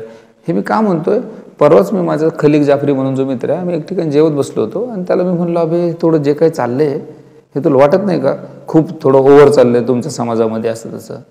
ते म्हणतो, बरं आमची एवढी मैत्री आहे, त्याला वाईट वाटायचा भागच नाही, मलाही वाईट वाटायचा भाग नाही आहे. पण तो मला म्हणला की मी माझ्या घरी आहे ना नितीन, तुझं उदाहरण देतो की, आणि अजून एक मित्राचं नाव तिने घेतलं की मी माझ्या मुलं जे लहान आहेत ना, त्याचे मुलं 10 वर्षाच्या आतले, तर नेहमी उदाहरण देतो. ते व्हॉट्सअप वगैरे बघतात, हे सगळं असताना तेव्हा मी म्हणतो की तुम नितीन चाचा को देखे ना, सुने ना, फोटो पेपर में आते हो, मेरा दोस्त है. माझी आई त्याला मुलगाच मानते. तो विथ फॅमिली माझ्या घरी येतो. तर तो त्यांना ते रिवाइंड करून देतो पूर्ण. म्हणून मैं इतना काम करता कि जब भी ऐसा कुछ रहा टीवी चैनल ये वो तो मैं बोलता कि अपने 2-3 जो मेरे दोस्त है बचपन के, तुमको लगता है कि वो ऐसे है, बाकी लोगों से छोड़ो, आपने को इतनी जिंदगी जीना है. तो मी कोणत्या कम्युनिटीबद्दल नाही बोलत आहे.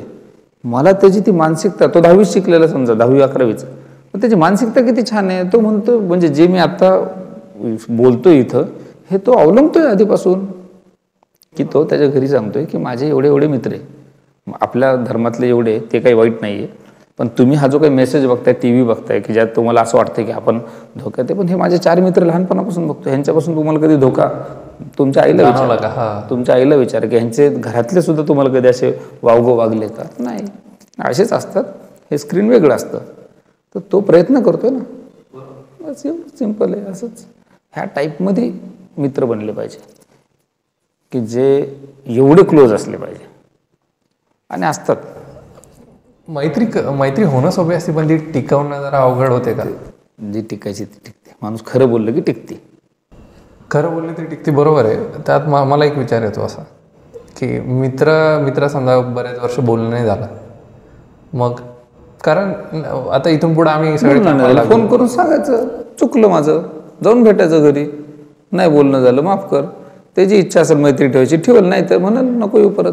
नाही, दोघांना ठेवायची इच्छा आहे समजा, दोघांना तिघांना वेळ द्यावा लागेल. मग काम धंद्यात तुम्ही वेळ काढावाच लागत असं, काढावंच लागेल विचार करून एकदम. नाही काढावं लागेल. सगळ्याच गोष्टीला टार्गेट काय केलेलं आहे आपण? पैसे. खूप पैसे लागतात, मग चोऱ्याच करा.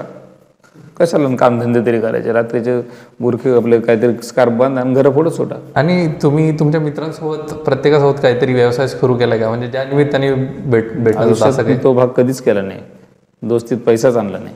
हा काय मी म्हणलं ना की एक जे खूप खालच्या स्तरावर पुढं चाललेला माणूस असतो ना, त्यातलं मी आहे की तिथं फंडे खूप क्लिअर असतात, दोस्तीत पैसे नाही.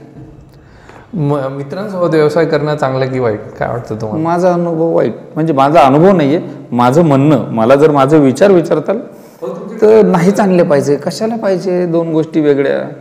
कुठंतरी स्वच्छता असू द्या.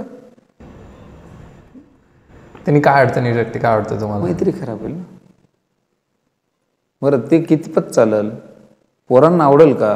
लॉंग टर्ममध्ये धंदा चालला आणि नंतर दोघं मित्रांचे अपत्य त्यात व्यवसायात आल्यानंतर त्यांचे काय विचार जुळतील? तुमच्या वडिलाचं आणि माझ्या वडिलाची मैत्री होती, ठीक आहे ना, दोघं आउटडेटेड झाले. आता आपल्या दोघांचं का जुळावं? तुमचं वेगळं, तुम्ही सायन्सकडनं शिकलेले, मी काहीतरी कॉमर्सकडं शिकलेलो आहे, मला बँकिंग आवडते, तुम्हाला काहीतरी म्हणतात ना ते रसायनशास्त्र आवडते. कसे जुळणार विचार? बरोबर. हां, प्रॅक्टिकल राहिलं पाहिजे. प्रॅक्टिकल राहिलंच पाहिजे. काही गोष्टी ना कप्पे वेगळे राहिले पाहिजे. माझ्या घरी आज पण माझे किती ट्रक आहे, माझा ट्रान्सपोर्टचा व्यवसाय आहे, तर किती ट्रक आहे, त्याचा बिझनेस काय आहे, त्याचं काय टर्नओव्हर असतं, काय त्याची म्हणतात ना त्याची वर्किंग प्रोसेस काय आहे, ह्या भानगडीत न घरच्यांनी विचारलं न मी त्यांना शिकवत बसलो.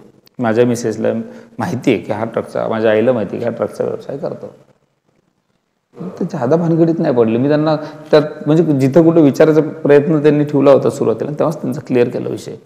घरी लागणाऱ्या सर्व गोष्टी तुम्ही सांगायच्या आधी येतील, जर माझ्याकडं तेवढे पैसे असतील तर. अन्यथा आपण त्याच्या खालच्या लेवलचं आयुष्य जगू. मी काय काम करतो ह्यात तुम्ही खूप पडू नका, कारण त्याने मला तुमची काहीच मदत होणार नाही. झालं तर त्रासच होईल. म्हणजे मी तिकडून काम करून येतोय आणि तुम्ही मला परत ते विचारताय. कामातच बोलणं होतं. नाही, कामाचं बोलण्यापेक्षा ते त्यांचा मला फायदाच नाही आहे काही. बरोबर. त्यात मी काय ट्रक रिपेअर करायला आईला का बायकोला पाठवणार आहे? नाही. मग काय झालं ट्रकला हे बायकोने विचारण्यात अर्थच नाही. मग तुम्हाला ते काय होणार, हे निगेटिव्ह कन्व्हर्सेशन जास्त वाढणार ना बिझनेस घरी आणला तर. हां, मला बायकोला ड्रायव्हर बनवायचं आहे, बायकोला मेकॅनिक बनवायचं आहे, तर मी तिला रोज सांगेल. मला ते करायचंच नाही तर मी ते टाळलं पाहिजे. एक चांगला मित्र कसं बनावं? चांगलं वागून. मैत्रीत जेव्हा अडचण येते, दुरावा येतो, भांडण होतं, मग काय करा? जे स्वतःची चुकी असल्यावर किंवा त्याची चुकी असल्यावर? त्याची चुकी असेल तर मान्य करून घ्यायची. सहन करायसारखे असेल तर आपलं प्रेम जास्त आहे आपल्या मित्रावर, तर कोणाला मैत्री मला करायची आहे ना परत. तर मी माघार घ्यायची ना. मैत्रीत काय म्हणजे वरचढपणा तुझी चूक आहे, काय गरज काय. हा प्रश्न कदाचित तुम्हाला ना असं सिली वाटत असेल. अजिबात सिली नाही. अवघड आहे आज, म्हणजे तुमच्या स्क्रीन थ्रू सांगतो. माझे एक मित्र आहेत सिनियर. बरं, माझं काय, माझा प्रॉब्लेम असा की मला 2-4च मित्र असतील जे माझ्या वयाचे आहेत. बाकी माझे सगळे माझ्यापेक्षा 10-10 वर्ष मोठे मित्र आहेत. बापरे. आधीपासूनच बॉम्बे माझी ही. माझे क्लोज मित्र की जे माझ्यासोबत मोठ्या भावासारखे वागलेत. गंभीरे साहेब, त्यांना मी गंभीरे साहेबच म्हणतो. राजेंद्र अण्णासाहेब गंभीरे, राहणार तालुका इटकूर गाव, तालुका कळंब, जिल्हा धाराशिव. मी त्यांना न चुकता, त्यांनी बजाजमधून रिटायर 95 पासून मी आणि ते खूप क्लोज. त्यांनी मला मुलासारखं सुद्धा सांभाळलं, भावापेक्षा असं म्हणेल मी. लाड केले जेव्हा, कारण मी ते एवढ्या खालच्या स्तरातून आलतो ना. आणि ते जे करत होतं ते त्यांच्या समोरची स्टोरी आहे पूर्ण. पैशाची सक्सेस स्टोरी नव्हती ती पैशाची सक्सेस स्टोरी होती. तर त्यांना त्याचं कौतुक होतं.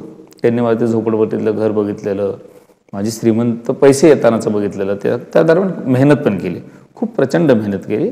पण दारूच्या व्यसनामुळे ती मेहनत लपल्या गेली. तर झालं काय, त्यांनी ते सगळं बघितलं. मला आज पण आमचे एवढे घनिष्ठ संबंध आहे एकतर्फी. मी त्यांना न चुकता आठवड्यात 15 दिवसात फोन करतोच. जनरल 10 पैकी 6 फोनमध्ये ते बिझी असतात. शेतकरी आहेत, काहीही कामात नसतात, कुठेतरी सटाके मारत बसलेले असतात. खूप प्रचंड शेती आहे त्यांच्याकडे, 150 एकर शेती आहे. पण तरीही ते असं काही खूप म्हणजे नांगर हातात घेऊन नांगरत असतात आणि माझा फोन उचलतात असं नसतं. किंवा 24 तासच काहीतरी मोटर बंद चालू करतात, पाणी आलं पाणी गेलं असंही काही नसतं. पण ते कुठेतरी त्यांच्या त्या मंडळीमध्ये बसलेले असतात म्हणून टाळतात. वाईट वाटतं, पण मी तरी तीच गोष्ट ध्यान ठेवतो की आपलं प्रेम आहे या व्यक्तीवर, आपण फोन करायचा. बऱ्याचदा मी ठरवतो की ह्यांना फोनच नाही करायचा. पण परत विचार करतो, ठीक आहे ना, आपण फोन न केल्याने काय होणार आहे. ते कधी 3 वर्षात एकदा करतील. त्यांचं तर मी कोणताच शब्द टाळू शकत नाही. त्या दिवशीपासून परत मैत्री तशीच सुरू राहणार. मग हा कशालाच ना, बरोबर, तो व्यत्ययच कशाला आणू. बिझनेस करताना तुम्हाला आलेली सर्वात मोठी अडचण काय, कोणता पण सुरुवातीपासून मध्ये आतापर्यंत तुम्हाला जे आठवतं की खूप अवघड आणि ते करायला. असं काय अवघड बघड, पैसे असेल तर धंदा चांगला चालतो. पण पैसे नसल्यावर धंदाच करू नये. तुम्ही तर पैसे नसताना केलं ना. नाही, माझ्याकडे पैसे असताना मी व्यवसाय सुरू केला, तर पैसे असताना सुरू केला. मी कोणतेही असं कुठून तरी मी काय झालं, मी ज्या कामात उतरलो ना, ट्रान्सपोर्टचं काम होतं. त्यात म्हणजे काय होतं, मी लायझनिंग एजंट होतो असं समजा तुम्ही. की उदाहरणार्थ तुमचं मटेरियल आहे, ते पाठवण्यासाठी ट्रक पाहिजे, तर मी 4 लोकांचे ट्रक आणून द्यायचो आणि तुमच्याकडून 10,000 घ्यायचो. ह्यांना आधीच सांगायचो तुम्हाला रोज काम देईल, पण यातले 1,000 रुपये माझं कमिशन राहील. तुम्हालाही सांगितलेलं असायचं की मी ह्यांना 9 देईल, 1 तुम्ही मला डायरेक्ट द्या. तुम्हाला 4 ट्रक शोधायला जायचा वेळ नव्हता. ह्या 4 लोकांना व्यवसायासाठी रोज शोधायला वेळ नव्हता किंवा त्यांच्याकडे ते कॉन्टॅक्ट्स नव्हते. बिझनेस असाच असतो. कमिशन एजंट म्हणून त्याला काय एकदम लगेच समजणार. तर तो जो पिरियड होता ना, त्यात मला खूप काम मिळालं आणि त्यात मला खूप पैसे आले. मग त्यानंतर काही मटेरियल असायचं, ते एक्सपोर्ट व्हायचं, त्याच्यासाठी ट्रक लागायच्या. मग ते जे एक्सपोर्टर होते त्यांचे खूप महागड्या वस्तू किंवा खूप मोठा बिलिंग असायचं, त्यामुळे त्यांना 5-10 हजार रुपये असं काही वाटायचं नाही. मग त्यांच्याकडे जसं तुम्ही ट्रान्सपोर्टर आहे, तुमच्याकडे मी 1000च मागायचो. मग ते एक्सपोर्टर होते, पण त्यांच्याकडे मी 5000 मागितले. त्यांनी हा म्हणले, कारण त्यांना तर एवढ्या खालच्या लेवलला उतरून वेळच नव्हता काम करायला. बरोबर. ते जेव्हा करोडोत काम करतायत, ते कशाला 20,000चे ट्रक शोधत बसतील. 20,000 मी कोयार आहे का गाडी भरणे गो भरणं. त्यांच्यासाठी ते मल्टिपल करायसाठी फटाफट माणूस पाहिजे असतो. फटाफट माणूस, बरोबर. तर तो मी त्यांना सापडलो. बरं, तो मी का सापडलो, तर परत तिथंच विषय येतो की ज्या व्यक्तींकडे मी होतो कामाला, त्यांनी मला सजेस्ट केलं की इसको अभी काम नाही, इसको दो. असे लोक जुळत गेले आणि तो जो फंडा होता ना की आपल्याला कुणाचं चोऱ्या नाही केल्या, असं काय आहे. त्यामुळे तो व्यवसाय, मग ते त्यात खूप पैसे जमा झाले. मग ते खूप पैसे झाल्यावर काय व्यवसाय करावा, तर ज्यात ज्ञान होतं तर ते ट्रान्सपोर्टचंच होतं. मग ट्रान्सपोर्ट सुरू केलं. मस्त आहे. तुम्हाला कधी कशाची भीती वाटते का? आता नाही. लहानपणी कशाची वाटे म्हणजे प्रत्येक टप्प्यात कशाची वाटली? नाही, ते तर प्रचंड, म्हणजे लहानपणाची गोष्ट करता येईल तर भिण्यातच आयुष्य गेलं. काय असायचं, आई कधी येईल घरी, म्हणजे हे जे सिरियल पिक्चर सिरियल तशातला भाग होता. जेवायला काय असेल, खूप चित्रविचित्र. कारण कसं होतं, आता माझ्या बोलण्याला हे पण एक रिस्ट्रिक्शन येतं ना, की माझ्या बोलण्याने कुणाला तरी दुःख पोहोचू नये, म्हणून अशा बऱ्याचशा गोष्टी आहेत की त्याची असायची भीती, असायची ही असायची, पण ती केली.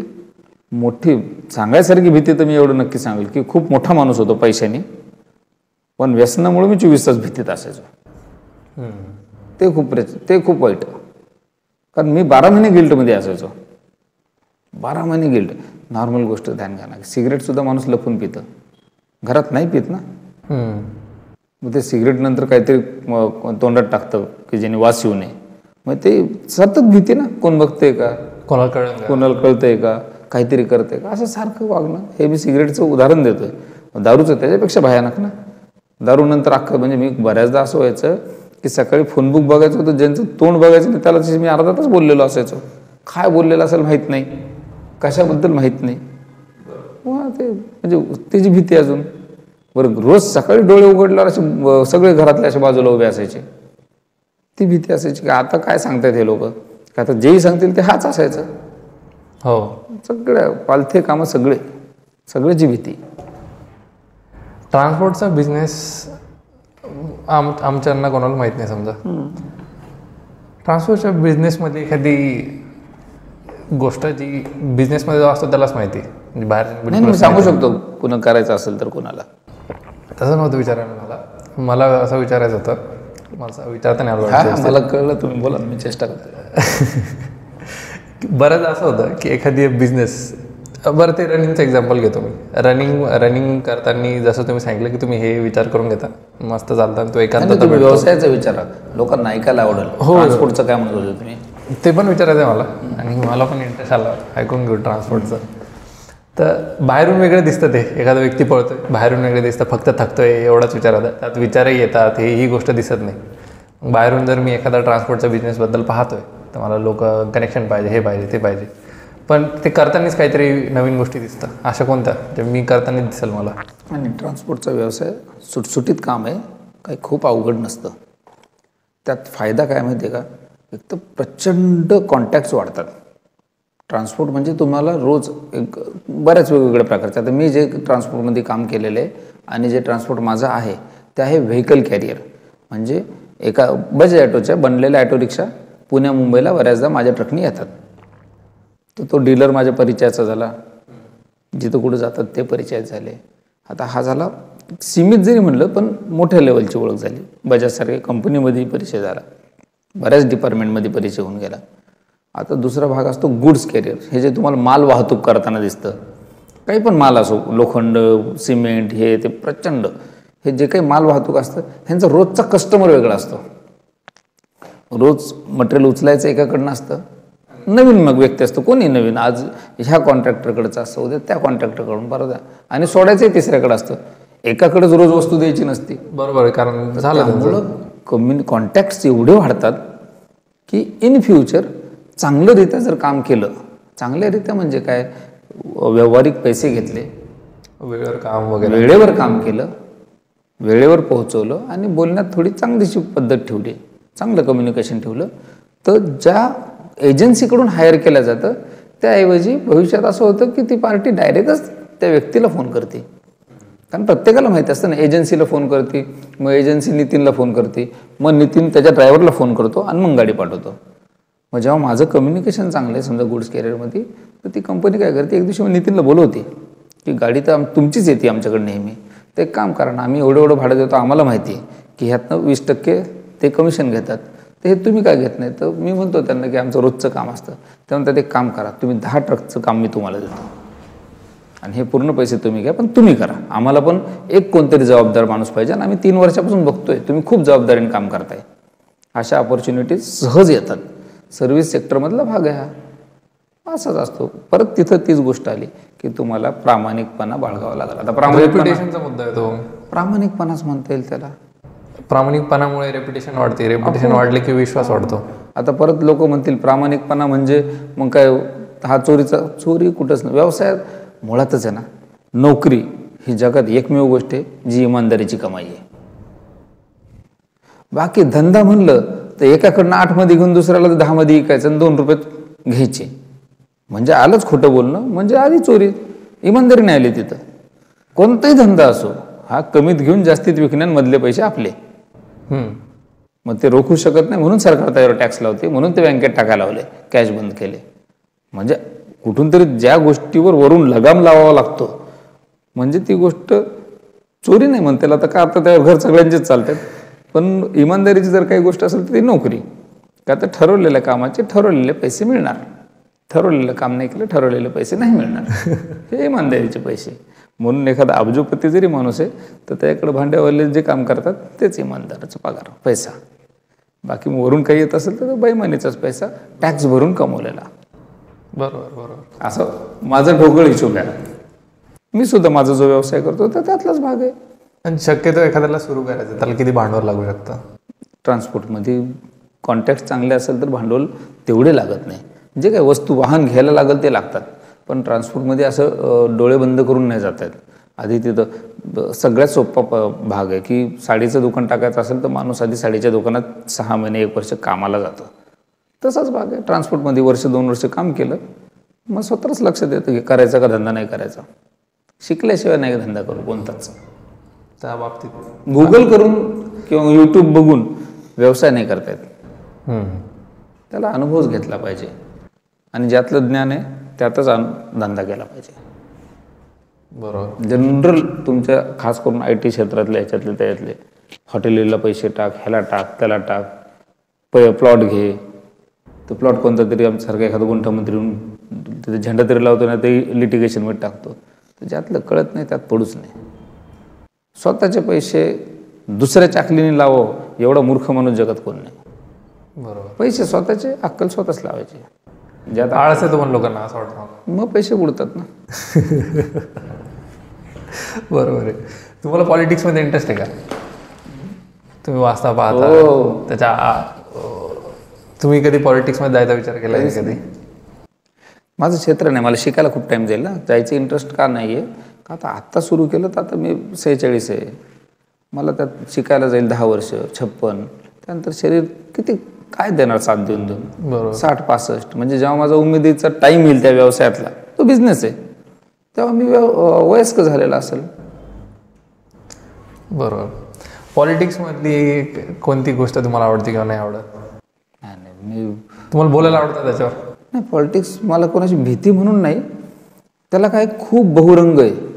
आणि मग उदाहरणार्थ आता आपण इथं ज्या काही ह्याच्यावर विषयावर बोलतोय समजा, तर ह्याला पॉलिटिकल काही जरी मुद्दा लागला तर येड्यांची भडीमार आहे ह्या सोशल मीडियावर. राजकारण हा चांगला व्यवसाय आहे. आपला फायदा जिथे ते आपण करावं. मी माझ्या इथल्या कॉर्पोरेटरला जर माझ्या इथलं काम चांगलं करतो त्या कॉर्पोरेटरला मत देणं एवढ्यापुरतीच भूमिका ठेवतो मी. आणि जर देशव्यापी म्हणलं तर मी हिंदू व्यक्ती आहे, तर मी हिंदुत्वाचा सोबत आहे. एवढा फंडा क्लिअर आहे. समाजात काय अडचण आहे सध्या तुम्हाला, तुमच्या व्यक्तिगत तुम्हाला जे दिसतं आसपास? अशिक्षितता.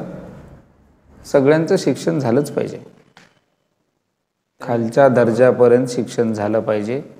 जो समाज मागासलेला आहे, खास करून ज्या समाजाला टार्गेट केलं जाते असं वाटतं, त्यात शिक्षणाची कमतरता आहे.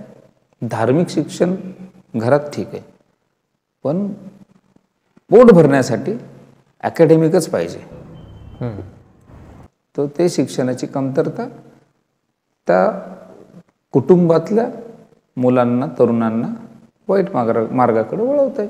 एवढं सोपं आहे. त्यात शिकलेला व्यक्ती गप्प जाऊन नोकरी करतं किंवा शांत व्यवसाय करतं, रिकाम्या भानगडीत पडत नाही. मी अशिक्षित आहे, मी शिक्षित व्यक्तीच्या प्रगतीला मला राग येतो, जलस होतो आणि मी वाम मार्गाने त्या शिक्षित व्यक्तीचे पैसे मिळवण्याचा प्रयत्न करतो. शॉर्टकट. सुशिक्षित माणूस जनरली शॉर्टकटच्या भानगडीत नाही पडत असं मला वाटतं. हो, बरोबर. मला एक गोष्ट तुमची खूप आवडली आणि जी मला वाटतं ती खूप आवडली. तुमचे विचार खूपच स्पष्ट आहे, असं एका लाईनीत ते संपतात. आणि प्रॉब्लेम काय होतो, डँगलिंग करण्यात अर्थच नाही ना, हे बी ते बी नाही. मला मी सर्व धर्म समभाव आहे आणि मी सेक्युलर आहे, कशाला ना, मी खोटं बोल. बरं किती वेळ चालेल हे, माझ्या वागण्यात मी क्लिअर असतो. मग एवढं उगाच मी इथं तुमच्या समोर काहीतरी बोलायचं, कोणाला ते मला कोणाला खुश करायचंच नाही आहे ना, आणि कोणाला दुखवायचंही नाही आहे. फंडा क्लिअर. फक्त पॉलिटिक्स बद्दल नाही विचारत आहे मी, बिझनेस पण झालं. मस्त आहे. एका लाईनीत तुमच्या तितकी स्पष्टता आहे जेवढं पैसे गेलेत. मी ट्रान्सपोर्टचा धंदा डायरेक्ट सुरू नाही केला. माझ्याकडे खूप पैसे आलते तेव्हा माझ्या डोक्यात असं आलतं की आपण ट्रान्सपोर्ट व्यतिरिक्त काहीतरी करू, आणि ते व्यतिरिक्त करताना माझे खूप पैसे खर्च झाले. आणि त्यानंतर मी ज्यांच्याकडे कामाला होतो त्यांच्याकडे गेलो, जाधव साहेबाकडे पुण्यातच, आणि त्यांना विचारलं की सर मी काय करू. तर त्यांनी एवढीच एक लाईन, तुला काय कळतं म्हणजे ट्रान्सपोर्ट, मग तेच केलं पाहिजे. ती लाईन पैसे खर्च केल्यावर कळली होती ना, त्यामुळं मला ते एकदम ठाम डोक्यात पडलेली आहे. आणि दुसरी गोष्ट, ज्यात शिकलो त्यात पैसे लावताना मला जास्त गम होत नाही का. ते ठीक आहे ना, तेवढं 19-20 मला माहिती असतं माझ्या चुकीने आहे, कुणीतरी तिसरा सांगतो म्हणून करायचं आहे, एवढा व्याकल तर मी नाही आहे. बरोबर. सध्या तुमचे काय ध्येय आहेत आयुष्यात सध्या, म्हणजे बऱ्यापैकी आयुष्य गेले, बऱ्यापैकी बाकी आहे. जेवढं आता राहिलेलं लाईफ आहे ना, चांगलं काम करायचं, ज्यातनं चांगल्याची व्याख्या परत मी जी सुरुवातीला बोललो तीच आहे. चांगल्यातली व्याख्या, मला जगण्यापुरते पैसे आले पाहिजे. पैशाला जादा प्राधान्य देते ना जग, त्यामुळे पहिलं उत्तर त्यांचं की जगण्यापुरते पैसे, गरजेपुरतेच, गरजेच्या पलीकडचे नकोच आहे. कारण मला 36 शौक आहे, मला लगेच कार लागते, मला लगेच हे होतं, जेवढे पैसे येईल ना, तर गरजेपुरते पैसे.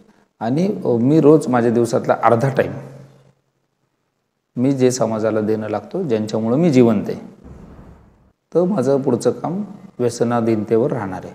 ह्यानंतरचं पूर्ण लाईफ माझा हाफ डे जो आहे हा समाजात व्यसनाधीनता कमी कशी होईल ह्या शब्दाचं खोल भाग आहे बरं का. म्हणजे मी कोणतं दारूबंदीवर मोर्चे काढत नाही बसणार आहे, तो रिव्हेन्यूचा भाग आहे.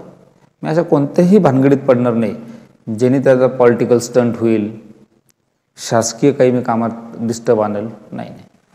मला व्यसनाधीनता कमी करायची किंवा रोखण्याचा प्रयत्न करायचा आहे. तरुणांपाशी जायचं आहे, भाऊ मी चांगला होतो, व्यसनाधीन झालो, बर्बाद झालो, आता मी नीट आहे. ह्या नीट होण्यासाठी मला हे हे हे हे टूल्स कामी आले. मी माझी एवढी शेअरिंग सांगणार आणि तिथून जाणार. असं मी महाराष्ट्र पिंजून काढणार आहे, येत्या काही महिन्यांपासून सुरू करणार आहे.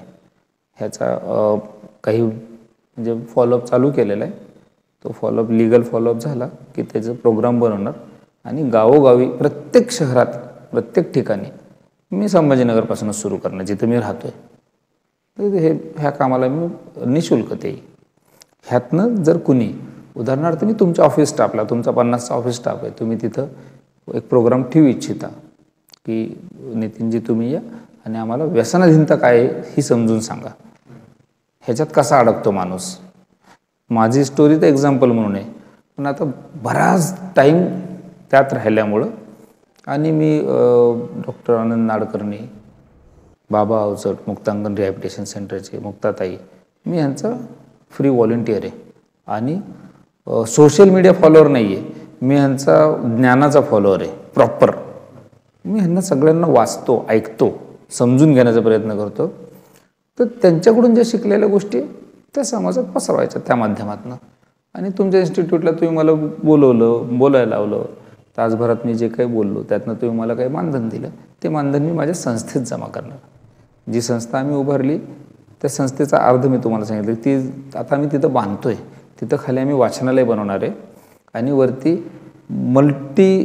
पर्पज एक हॉल बनवतो आहे, ज्याच्यात कधी आरोग्य शिबिर असतील, कधी मेंटल हेल्थवर डॉक्टरांना मी इन्व्हाइट करून बोलायलो, कधी वुमन बायांनी वस्ती बाजूला एक झोपडपट्टी, आम्हाला एक तो चांगला कॅची एरिया मिळाला की बाजूला झोपडपट्टी आहे, तिथल्या ताई लोकांना काय व्यवसाय सुरू करता येईल त्याच्याबद्दल आम्ही डोकं लावणार आहे. लेडीजला घरातल्या जेंट्सच्या दारूमुळं होणारा मानसिक जो सायकोलॉजिकल इम्पॅक्ट आहे त्यातनं तिला कसं बाहेर काढता येईल त्याच्यावर एज्युकेशनल कॅम्प असणार आहे, अर्धा तासच येऊन बसवणार तिथे. आणि तिथलं माझं एक चांगलं, मला पुण्यातलेच आमचे एक चांगले मित्र आहे अनिर्बन सर म्हणून, ते मला मदत करणार आहे त्यात, की आम्ही तिथं आयुष्यभर स्वप्न तर असंच आहे, बघू ते किती खऱ्यात उतरतं. मिल्स आम्हाला गरजूवंतांना जेवण हो पुरवायचं, ते असं सगळं आहे तिथलं. मिल्स कितपत सक्सेसफुल माहीत नाही, कारण त्याच्यासाठी खूप वेगवेगळ्या ह्याला सामोरे जावं लागतं. पण बाकीचं जे आहे तिथे एक लायब्ररी, लायब्ररी, आणि दुसरं म्हणजे मल्टीपर्पज एक हॉल, आणि तिथं ॲक्टिव्हिटीज ज्या समाजाच्या कामी येईल हे करणार. आणि मी हे जे काही आम्ही आणि माझी टीम, आम्ही एक टीम म्हणून काम करतो आहे सध्याला. आम्ही जिथं कुठं लेक्चर्सला किंवा काही टॉकला जातो तिथून येणारं मानधन त्या संस्थेत जमा करतो, आणि बरेच लोक आम्हाला डायरेक्टली मदत करतात. तर यासाठी मी माझं पुढचं आयुष्य देणार आहे. जबरदस्त. माझा असा प्रश्न आहे की खूप थोडासा वेगळा याच्यातून, थोडासा गंभीर आहे, पण तुम्ही मेल्यानंतर लोकांनी कसं आठवलं पाहिजे तुम्हाला? मग काय संबंध, मी माझे अवयव दान करून टाकलेले, त्यामुळे तोही मॅटर सॉल्व आहे. लेगसी असा काही विचार तुमच्या डोक्यात कधी? मग मी मेल्यानंतर माझा काही संबंधच राहत नाही जगाशी. बरोबर आहे. तुमचे विचार खूपच स्पष्ट आहे, एकदम एका लाईनीत. त्याला काय होईल, जास्त रेंगाळण्यात, फिल्मी बोलण्यात अर्थच नाही ना. त्या आप मेला जग जोड असं काही नसतं. सगळ्याला सगळे डोक्यात विचारायचं. ज्या दिवशी माझ्या डोक्यात आलं ना त्या दिवशी मी हे करून टाकलं की असेच जाळून टाकणार आहे ना, तर काही पार्ट्स कामी येतील लोकांच्या. आणि मेल्यानंतर काय मजा आहे, जिवंत तेव्हा मजा करू ना. आणि माझी मजा करायची पद्धत मी तुम्हाला सांगितली, काम करणे. मी आता ज्या संस्थेत काम करतो ना तिथं मी स्पोर्ट्स म्हणजे क्रीडा संचालक म्हणून आहे. मागचं 1 वर्ष झालं आहे मला तिथं काम करून. मी कार्यपद्धती शिकलो तिथं, छान अपमान सहन करून बरं का. म्हणजे मला माझा मुलगा म्हणला एक दिवशी की पप्पा तुम्ही काय काम करताय, ठीक आहे ना, त्यातनं तुम्हाला काही पैसे मिळत आहेत, पण त्यापेक्षा खूप पैसे तुम्हाला येत आहेत तिथे, किंवा नसेल येत तरी हरकत नाही, तुम्ही बोलणी काय खाताय. अरे म्हणलं मी शिकतोय. माझ्यासाठी ती संस्था, ते शैक्षणिक संस्था आहे खूप मोठी, ती एकदम नवीन आहे. मग तिथं मला बॉस आहेत, तिथं त्यांचे अजून सगळे ते स्ट्रक्चर आहे. मग ते प्रत्येक स्ट्रक्चरचा सॅटिस्फॅक्शन, वर्क सॅटिस्फॅक्शन म्हणून आपण, इगो सॅटिस्फॅक्शन म्हणणं अपमान होईल. मग ते वर्क सॅटिस्फॅक्शन करून देण्यासाठी त्यांच्याकडे एक्झिस्टिंग जे लोक होते आणि आहेत ते त्यांच्या स्ट्रक्चरमधले पुस्तकी, मी प्रॅक्टिकल व्यक्ती आहे. तर मी माझं पहिलं वर्ष शिकण्यात, आणि काही तिथले लूप होल्स, ते धंद्यावाईक लोक नाही आहेत, मी प्रॉपर धंद्यावाईक आहे. त्यामुळे मी माझ्या धंद्यातल्या तिथं टॅक्टिक्स वापरल्या, आणि जे जे लूप होल होते ते त्यांना शोधून दाखवले की इथं चोऱ्या होत आहेत, इथं हे प्रॉब्लेम होत आहेत. आणि बऱ्यापैकी मोठी रक्कम, म्हणजे माझे 4-5 वर्षात जे ते मला देणार आहेत तेवढे त्यांचे पैसे मी गेल्या 4 महिन्यातच वाचवले. आणि कागदावर असतं ते, त्यामुळं मला माझा गिल्ड चालले गेला की मी इथं फुकटचा पगार खातो का. नो, मी कामाला लागल्याच्या 4 महिन्याच्या त्यांचे पुढचे 5 वर्षाचे पैसे वसूल करून दिलेले आहेत. त्यांनी मला कधीही काढावं, मी अहंकार नाही आहे. त्यांना फायदा होत नसेल माझा तर काढतील, मीही माझ्याकडे असणाऱ्या व्यक्तीला तसंच करेल ना, मी का जबरदस्ती पैसे देऊन पाळेल. पण त्या संस्थेकडनं मला खूप काही शिकायला मिळते की कसं काम करतात, एक चौकोन कार्यपद्धती काय असते. नुसतंच वाचलेलं आहे ना की संस्था कशी चालते. चौकोन कार्यपद्धती म्हणजे प्रत्येकाला दिलेलं काम ते कसं करून घ्यायचं. कॉर्पोरेट वेगळं, कॉर्पोरेटमध्ये कामावून काढलं जातं, पगार कापला जातो. इथं कामावून काढायचं नसतं. ही सामाजिक संस्था आहे ना, ट्रस्ट आहे, त्यामुळे इथं तुम्हाला सगळ्यांना सामावून घ्यायचं असतं. चुका पोटात टाकायच्या नसतात, पण चुकांना उग्र उत्तर नसतं किंवा पनिशमेंट सचाच नसते. तिथं त्यात सुधारणा, त्या व्यक्तीत सुधारणा. मग अशा परिस्थितीमध्ये लोकांना जबाबदार ठरणं अवघड जातं का त्यांच्या कामासाठी? कामासाठी जबाबदार तर माझी कामाची पद्धत अशी आहे ना की मी एवढं एकरूप होऊन लोकांसोबत काम करतो. मी कधी बॉस मला बनायचंही नव्हतं आणि मी कधी बनणारही नाही. तेही कामाला आहे आणि मीही कामाला आहे. दोघांचा मालक संस्था आणि संस्थेचं हित हे मी माझ्या जॉईनिंगच्या दिवशी ज्यांची संस्था त्यांनाच सांगितलं की मी एकच काम करेल, तर संस्थेचं हित बघल, दुसरं काम मी नाही करू शकत. हा मग ॲटोमॅटिक सगळ्यांसाठी नियम झाला. बरोबर. फक्त एवढं मी सॉफ्ट व्यक्ती, मी काय कोणावर, कारण माझा हार्डनेस कोणाला सहन होणार नाही, त्यामुळं मी सॉफ्ट राहूनच आयुष्य जगायचं आता. म्हणजे मी छान कूल माणूस आहे, म्हणजे शांत प्रकारे मी एखाद्याचा हात धरून करवतीने हळूहळू कापत बसू शकतो, मी अशा व्यक्ती. पण हा भाग होता क्रूरतेचा, तेव्हा मी रागात माझे डोळे लाल असायचे आणि मग मी त्याच्यासोबत ते वागल. आता मी तसं नाही, तर शांततेत त्याला एखादा अभंग ऐकवत ऐकवत कापू शकतो. मला माझं पर्टिक्युलर आहे, जिथं नुकसान आहे तिथं नुकसान आहे, संस्थेचं नुकसान होता कामा नये. बरोबर. असं साधं सोपं आहे आपलं, शिकत राहायचं. मी म्हणलो ना परत तोच विषय की मला शिकाय खूप मिळतं तिथं, तर ते शिकत राहणार मी. आणि ते त्यांच्या आणि माझ्या दोघांचं विन विन पोझिशन आहे. तिथं फायदा होईल, संस्था मोठी होईल, मुलं बनतील काहीतरी, तिथं जे स्टुडंट्स आहेत त्यांच्यामध्ये फिटनेस अवेअरनेस होईल, आणि मी माझं फिटनेस कायम ठेवतो. मला जे काही छंद आहे, स्विमिंग, सायकलिंग, रनिंग, मी ते त्या प्रिमायसेसमध्ये, मी माझ्या कामाच्या ठिकाणी सायकल वापरतो, मी माझ्या 4 चाकीने कामापर्यंत जातो, पण तिथल्या दिवसभरच्या दिनचर्येमध्ये पूर्ण एरियात फिरायला मी 100% हेच वापरतो, सायकलच वापरतो. तर सायकल सुरुवातीला बऱ्याच लोकांना किंवा कोणीच लोकांना तर गिनतच नाही, मलाच असा फील आला की असं तो आहे ना की आपण दाखवायला वापरतोय, पण कुठेतरी असा एक टच आला की असं ठीक आहे ना, लोकांना टच पोचला तो की हे सायकलच वापरतात. मग ठीक आहे, कुणी एक जण जरी वापरलं तरी मला फायदा आहे. स्पोर्ट्समध्ये माझा एक स्वतःचा व्यवसाय आहे. कुणी मला विचारलं तर मी माझ्या मुलाचा नंबर देतो त्यांना. मी पूर्ण ब्रीफ पण करत नाही की काय, म्हणजे तिथं काय आहे काय नाही आहे. ह्याचं एक तर तो व्यवसाय माझ्या मुलाला बघायचा आहे, आणि दुसरं मी एक गोष्ट सांगितली की ते 4 गोष्टी विचारत बसतील, आणि मी त्या संस्थेचं काम करतोय आता प्रायोरिटीने, मी डायव्हर्ट होणार ना. मला माझंही फंडा क्लिअर ठेवायचा आहे, आणि ज्याच्यासाठी व्यवसाय करला तो बघल ना, उलटा आपण एक कॉन्टॅक्ट दिला त्याला. बरोबर. का कोणता व्यवसाय तसा तो? सायकल स्टोअर आहे मोठं, सायकल स्टोअर, संभाजीनगर, नेराला बाजारमध्ये. मस्त. आजकाल ते खूप लाईटली घेतात ना घरचे, किंवा काही कॉर्पोरेट्समध्ये तर इतक्यात दारू म्हणजे खूपच साधारण गोष्ट झाली मुळात समाजात. तुमचे काय विचार यायला लागले? कारण पार्टी म्हटलं लोकांना दारू पाहिजेच असते, मित्र भेटतात लोकांना दारू पाहिजेच असते, असं खूप जागी होतं आहे. किंवा काही लोक सांगतात आम्ही पोरांना आमच्यासोबतच पिऊ देतो वगैरे. नाही म्हणजे त्या लोकांबद्दल तर म्हणजे माझं क्लिअर, म्हणजे मी त्यांना मूर्ख म्हणेल. माझं एखादं काम अडलेलं असेल तर त्यांनी कॅन्सल करावा, हे ऐकल्या. असे व्यक्तीकडे मला काम घेऊन जाणंही नाही आहे की जे स्वतःच्या अपत्यांना घेऊन बसत असतील.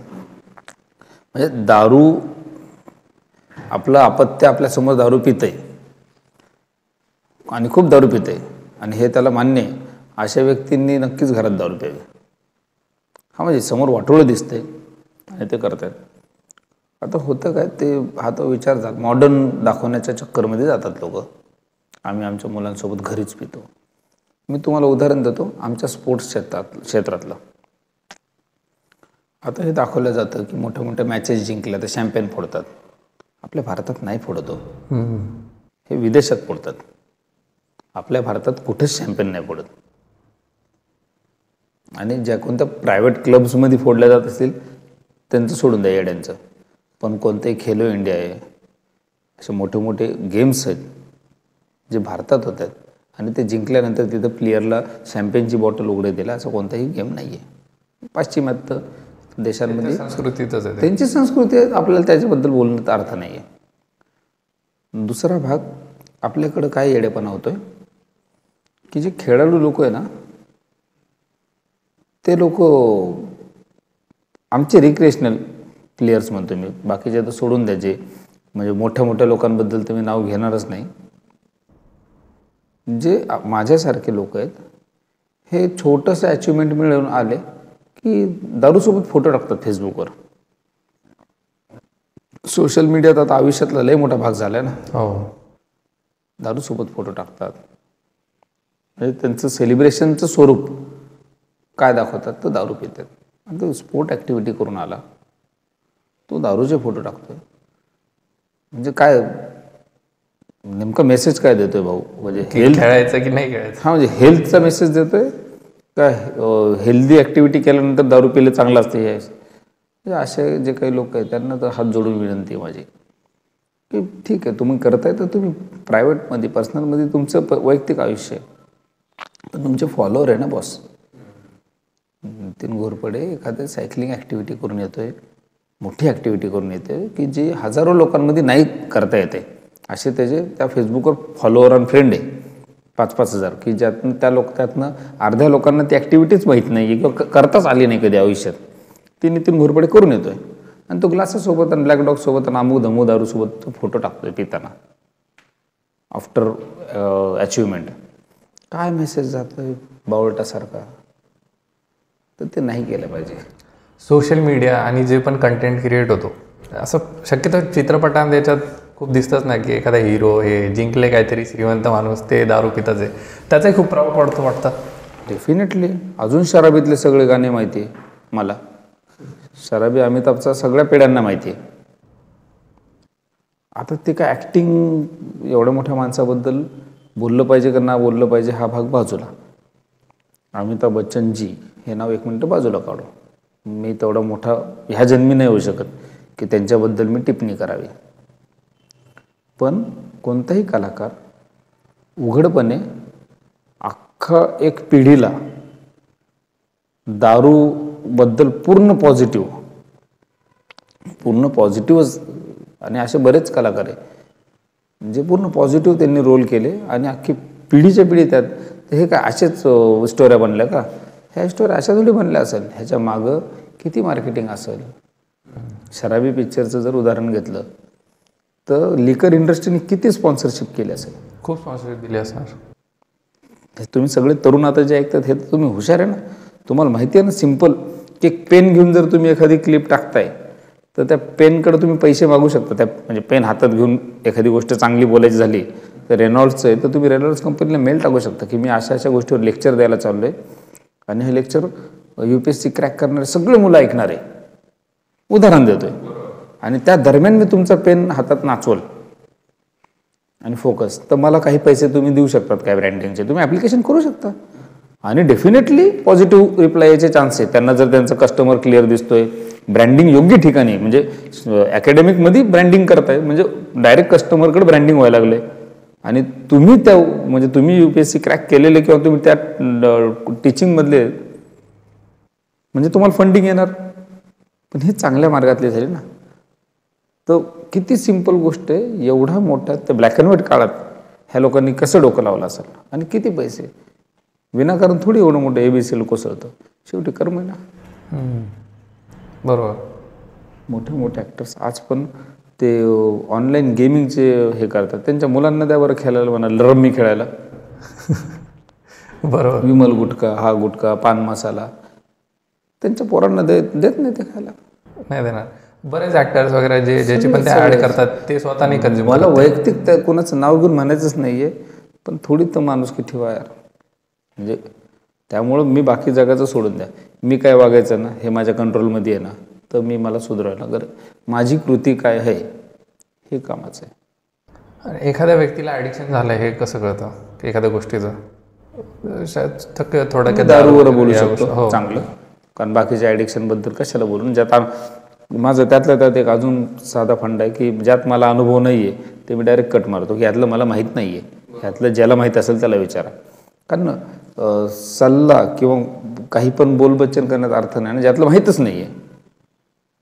दारूबद्दल मला माहिती आहे की दारूचे ना आयडेंटिफाय करायचं म्हणताय तुम्ही की व्यसनी. शक्यतो तुम्हाला असेच लोक भेटतील जगात, भारतात म्हणून आपण जगात म्हणण्यापेक्षा, पण खरंच जगात म्हणणं पण वावगं नाही राहणार. मी कधी कधी पितो, हो मी फक्त पार्टीत पितो, आपलं पिणं तुला तर माहिती नाही एवढंसं राहतं, त्यानंतर आपण एवढं मटण खातो असं काहीतरी. बघा दारुडे पण किंवा व्यसनाधीनता ओळखण्याचे माझे ओळखण्याचे साधे काही टप्पे आहेत की मला माझ्या स्वतःच्या नजरेत मी पडतोय का असं मला फील होतंय का हे मी तपासणं गरजेचं आहे. कारण ते फक्त मीच तपासू शकतो. मला गिल्ट येत आहे का, माझी तब्येत वारंवार खराब होते का दारूमुळं, मला दवाखान्यात जावं लागतंय का, डॉक्टर मला म्हणतोय का वारंवार की भाऊ तर आता लिव्हरला लागायला लागले, दमानी घ्या, हळू घ्या, माझे अपघात होत आहेत का, माझ्या घरातलं वातावरण दारूमुळं खराब होतंय का, माझं कामाचं ठिकाण खराब झालं आहे का? खराब झालं का म्हणजे काय की मी कामावर जातो आणि माझा जो क्लोजवाला येतो तो म्हणतात तुला कळतंय का? वास येतोय अजून पण तुझा. किंवा काल रात्री तुला कळत होतं का तू बॉसला काय? असे सगळे. काल रात्री तुम्हाला फोन करून काय बोलत होता कळलं का? माझ्या बायकोने फोन उचलला होता, तू काय बोलत होता? असे इन्सिडेंट सारखे होत आहेत. मला सकाळी आठवत नाही आहे, मला पैशाचाच हिशोब लागत नाही आहे, संध्याकाळ झाली की घंटी वाजते, चाललं आहे थोडीच म्हणून मी घरचा फोन आला की आलोच 10 मिनटात, आलोच 10 मिनटात, आलोच 10 मिनटात करतोय. ह्या अशा काही सिम्पटम आहेत. मला दारुडेपणाचा आजार झालेला आहे. दारुडेपणा हा एक आजार आहे बरं का. म्हणजे WHO ने डिक्लेअर केलेलं आहे की HIV एड्स 1 नंबर आहे जगात, 2 नंबर कॅन्सर आणि 3 नंबरला अल्कोहोलिझम. अल्कोहोलिझम हा एक आजार आहे क्लिअर डिक्लेअर्ड की जो माणसाला व्यक्तीला शारीरिक, मानसिक आणि आध्यात्मिकरित्या खराबा करतो. शरीर खराब होतं दारूमुळं, त्याला वारंवार शरीर नीट ठेवायसाठी दारू प्यावं लागते, डिपेंडन्सी येऊन जाते. मानसिक तर विचारच म्हणजे दारूशिवाय काही गोष्टी करायच्या, स्टेज डेअरिंग दारूशिवाय नाही, 4 लोकात दारूशिवाय नाही, कोणतीही गोष्ट दारूशिवाय नाही. हॅपी, खूप हॅपी, मॅच जिंकली दारू, हारलो दारू, प्रमोशन दारू, डिमोशन बॉसशी नाही पटलं दारू, सगळ्या गोष्टींचं उत्तर दारू काढतोय. तर मानसिक अधोगती झालेली आहे. आणि स्पिरिच्युअल बँकरप्सी, आध्यात्मिक अधोगती असे म्हणू आपण, की समजून ये ना की आई समोर बसलेली आहे, मी ग्लास भरतोय, पोरांसमोर मी दारू पितोय, पोरांना म्हणजे घरात बसतोय, तो पाणी आण, बायकोला म्हणतो तू भजे टाक. ही स्पिरिच्युअल बँकरप्सी आहे. आपण बँकरप्सी फक्त पैशाची ऐकतो, स्पिरिच्युअल बँकरप्सी आहे. आणि स्पिरिच्युअल शब्द आला की आपल्याला वाटतं आता हळदी कुंकू बुक्का घंटी वाजत चला देवघरात, तर नाही. स्पिरिच्युअल बँकरप्सी ही आहे. कारण नॉर्मल माणूस नाही आईसमोर ग्लास काढणार, पिणारा जरी असला कधीमध्ये पिणारा, तर लपून पिऊन घरी फोन करतो बायकोला आई झोपली का किंवा पोरं झोपले का, मग येऊन गप. पण जो दारुडा झालेला असतो, व्यसनी झालेला असतो, दारुडा शब्द ऐकायचाही नसतो लोकाला, व्यसनी जो झालेला असतो ना, तो ह्या लिमिट्स मोडून टाकतो. अशा लोकांना मदतीची गरज असते. मग मदत कशी देता येईल? तर अल्कोहोलिक अनॉनिमस सारख्या, मी अल्कोहोलिक अनॉनिमसचा सभासद आहे. अल्कोहोलिक अनॉनिमस सारख्या संस्था जगभर काम करतात. वेबसाईट गुगलवर अवेलेबल आहे, AA टाकलं तरी अवेलेबल, AA.org, AA इंडिया टाकलं की त्याचे सगळे डिटेल्स येते. व्यसनमुक्ती केंद्र आहेत, मुक्तांगणसारखे, जे बऱ्याच वर्षांपासून काम करत आहेत, त्यांचा सल्ला घेऊ शकतो. मानसोपचार तज्ज्ञांचा सल्ला घेता येतो. ह्या सगळ्या त्यातनं मार्ग आहेत. आता फसवेगिरी कुठं, तर फसवेगिरीबद्दल तो पार्ट अजून तिसरा आला, ते त्याच्यात घुसणं नको. ह्या सगळ्या सिम्पटम्स आहेत. या परिस्थितीमध्ये बऱ्याचदा जो व्यक्ती व्यसनाधीन झालेला असतो तो घरच्यांशी चांगला वागत नाही, वाईटच वागतो थोडक्यात. ते त्यांची म्हणजे ते मनाने वागतात का तसं, की ते काय गोष्ट? मला व्यसन झालेलं असतं ना, तर मला दारूच्या विरोधात बोलणारं कोणच पटत नाही. आणि दारूच्या विरोधात सगळ्यात जास्त जर कोण बोलत असेल तर माझे घरचे, मग ते सगळ्यात मोठे दुश्मन. कारण दारुडेपणा हा नकारात्मकतेचा पण आजार आहे. Denial, disease of denial.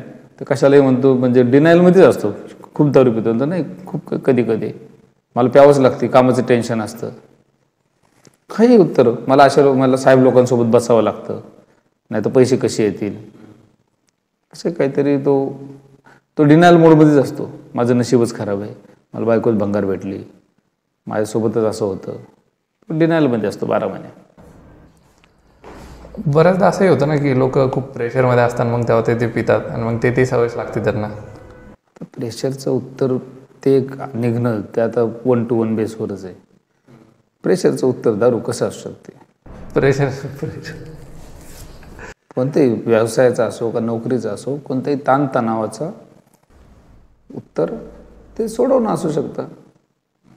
व्यवसायाचा ताण आहे तर व्यवसायाचा ताण आर्थिक असेल, तो तसाच त्या पद्धतीने दारू पिऊन नाही सुटत. घरातला तंटा आहे, भाऊकीतले जमिनीचा वाद आहे, घरातलाच काहीतरी नवरा बायकोचे वाद आहे, तर दारूवर काढून काय होणार आहे? पळवाट काढायचा प्रयत्न करतात लोक. पळवाट मग मारतात. पळवाट काढून कसं जमल? बसावं लागेल नवरा बायकोला समोर, बोलावं लागेल, फेसच करावं लागेल, ज्याची चूक आहे त्यांनी मान्य करावी आणि विन विन पोझिशनमध्ये पुढं चालत राहायचं. ते काय कारखाना नाही आहे घर म्हणजे की हे झालं की पनिशमेंट देताच येत नाही. कुणाची चूक हो, कुणाला तरी एकाला पोटात टाकून पुढं घेत चालायचे, पण ती चूक परत नाही झाली पाहिजे ह्याची खबरदारी घ्यायची. एवढा सिंपल भाग आहे. नाही राहायचं सोबत, द्या सोडून. दारू कशाला पित आहे? नाही सोडू शकत मग सहन करा. बरोबर. मग बोंबलतं कशाला? आणि या पूर्ण परिस्थितीत फिटनेसचा जर कल आला तर ते खूप हेल्प करू शकतं का? थोडा समजा तुम्हाला व्यसन थांबवता येत नाही, पण जर तुमच्याकडून व्यायाम सुरू होतो तर? नाही, दोन्हीचा काही संबंध नाही आहे. कारण काय होतं, जर फिटनेस आणि व्यसन दोन्ही चालू असेल तर ते व्यसनापेक्षा लवकर मृत्यू जवळ आणून देतं. सायंटिफिकली खूप डेंजरस आहे. जो फिजिकल ॲक्टिव्हिटीमध्ये व्यक्ती असतो त्यांनी व्यसन करणं हे नॉर्मल व्यक्तीपेक्षा दुप्पट हानिकारक ठरू शकतं त्या व्यक्तीला. त्यामुळे ते सजेस्टेडच नाही आहे. फिटनेस करणाऱ्याने तर वळूच नाही तिकडं. एक तर आधीच डिहायड्रेट होत राहते बॉडी. हो, डिहायड्रेशन तर खूप बेसिक आहे, खूप आहे त्याचं. टेक्निकली खूप अवघड आहे ते. आणि व्यसन बंद करायसाठी फिटनेसकडे वळावं का? तर आधी सुदृढ व्हावं, मग वळावं. कधी कधी आपण फार विचार करतो, नाही हे झालं तर काय होईल, ते झालं तर काय होईल, हे झालं तर मी काय करेल, पुढे माझं कसं होईल. नितीन सर बरोबर म्हणतात, काही गोष्टी देवावर सोडलेल्या बऱ्या असतात. कारण बऱ्याचदा विचार करून त्यांच्यावर काही होणार नसतं ना, बऱ्याचदा ते आपल्या हातात असतात. सगळ्यांना हे कळतं बरं, मलाही ते कळतं. पण या व्हिडिओनंतर मला ते जरा वळायला लागलं. माझ्यासोबत तुम्ही पण बऱ्याच गोष्टी शिकला असाल.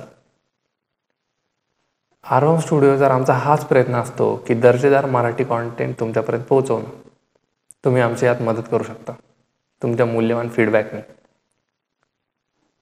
हा व्हिडिओ शेवटीपर्यंत पाहण्यासाठी धन्यवाद. असाच दर्जेदार व्हिडिओ घेऊन मी भेटतो तुम्हाला पुढच्या भागात. तोपर्यंत जय हरी.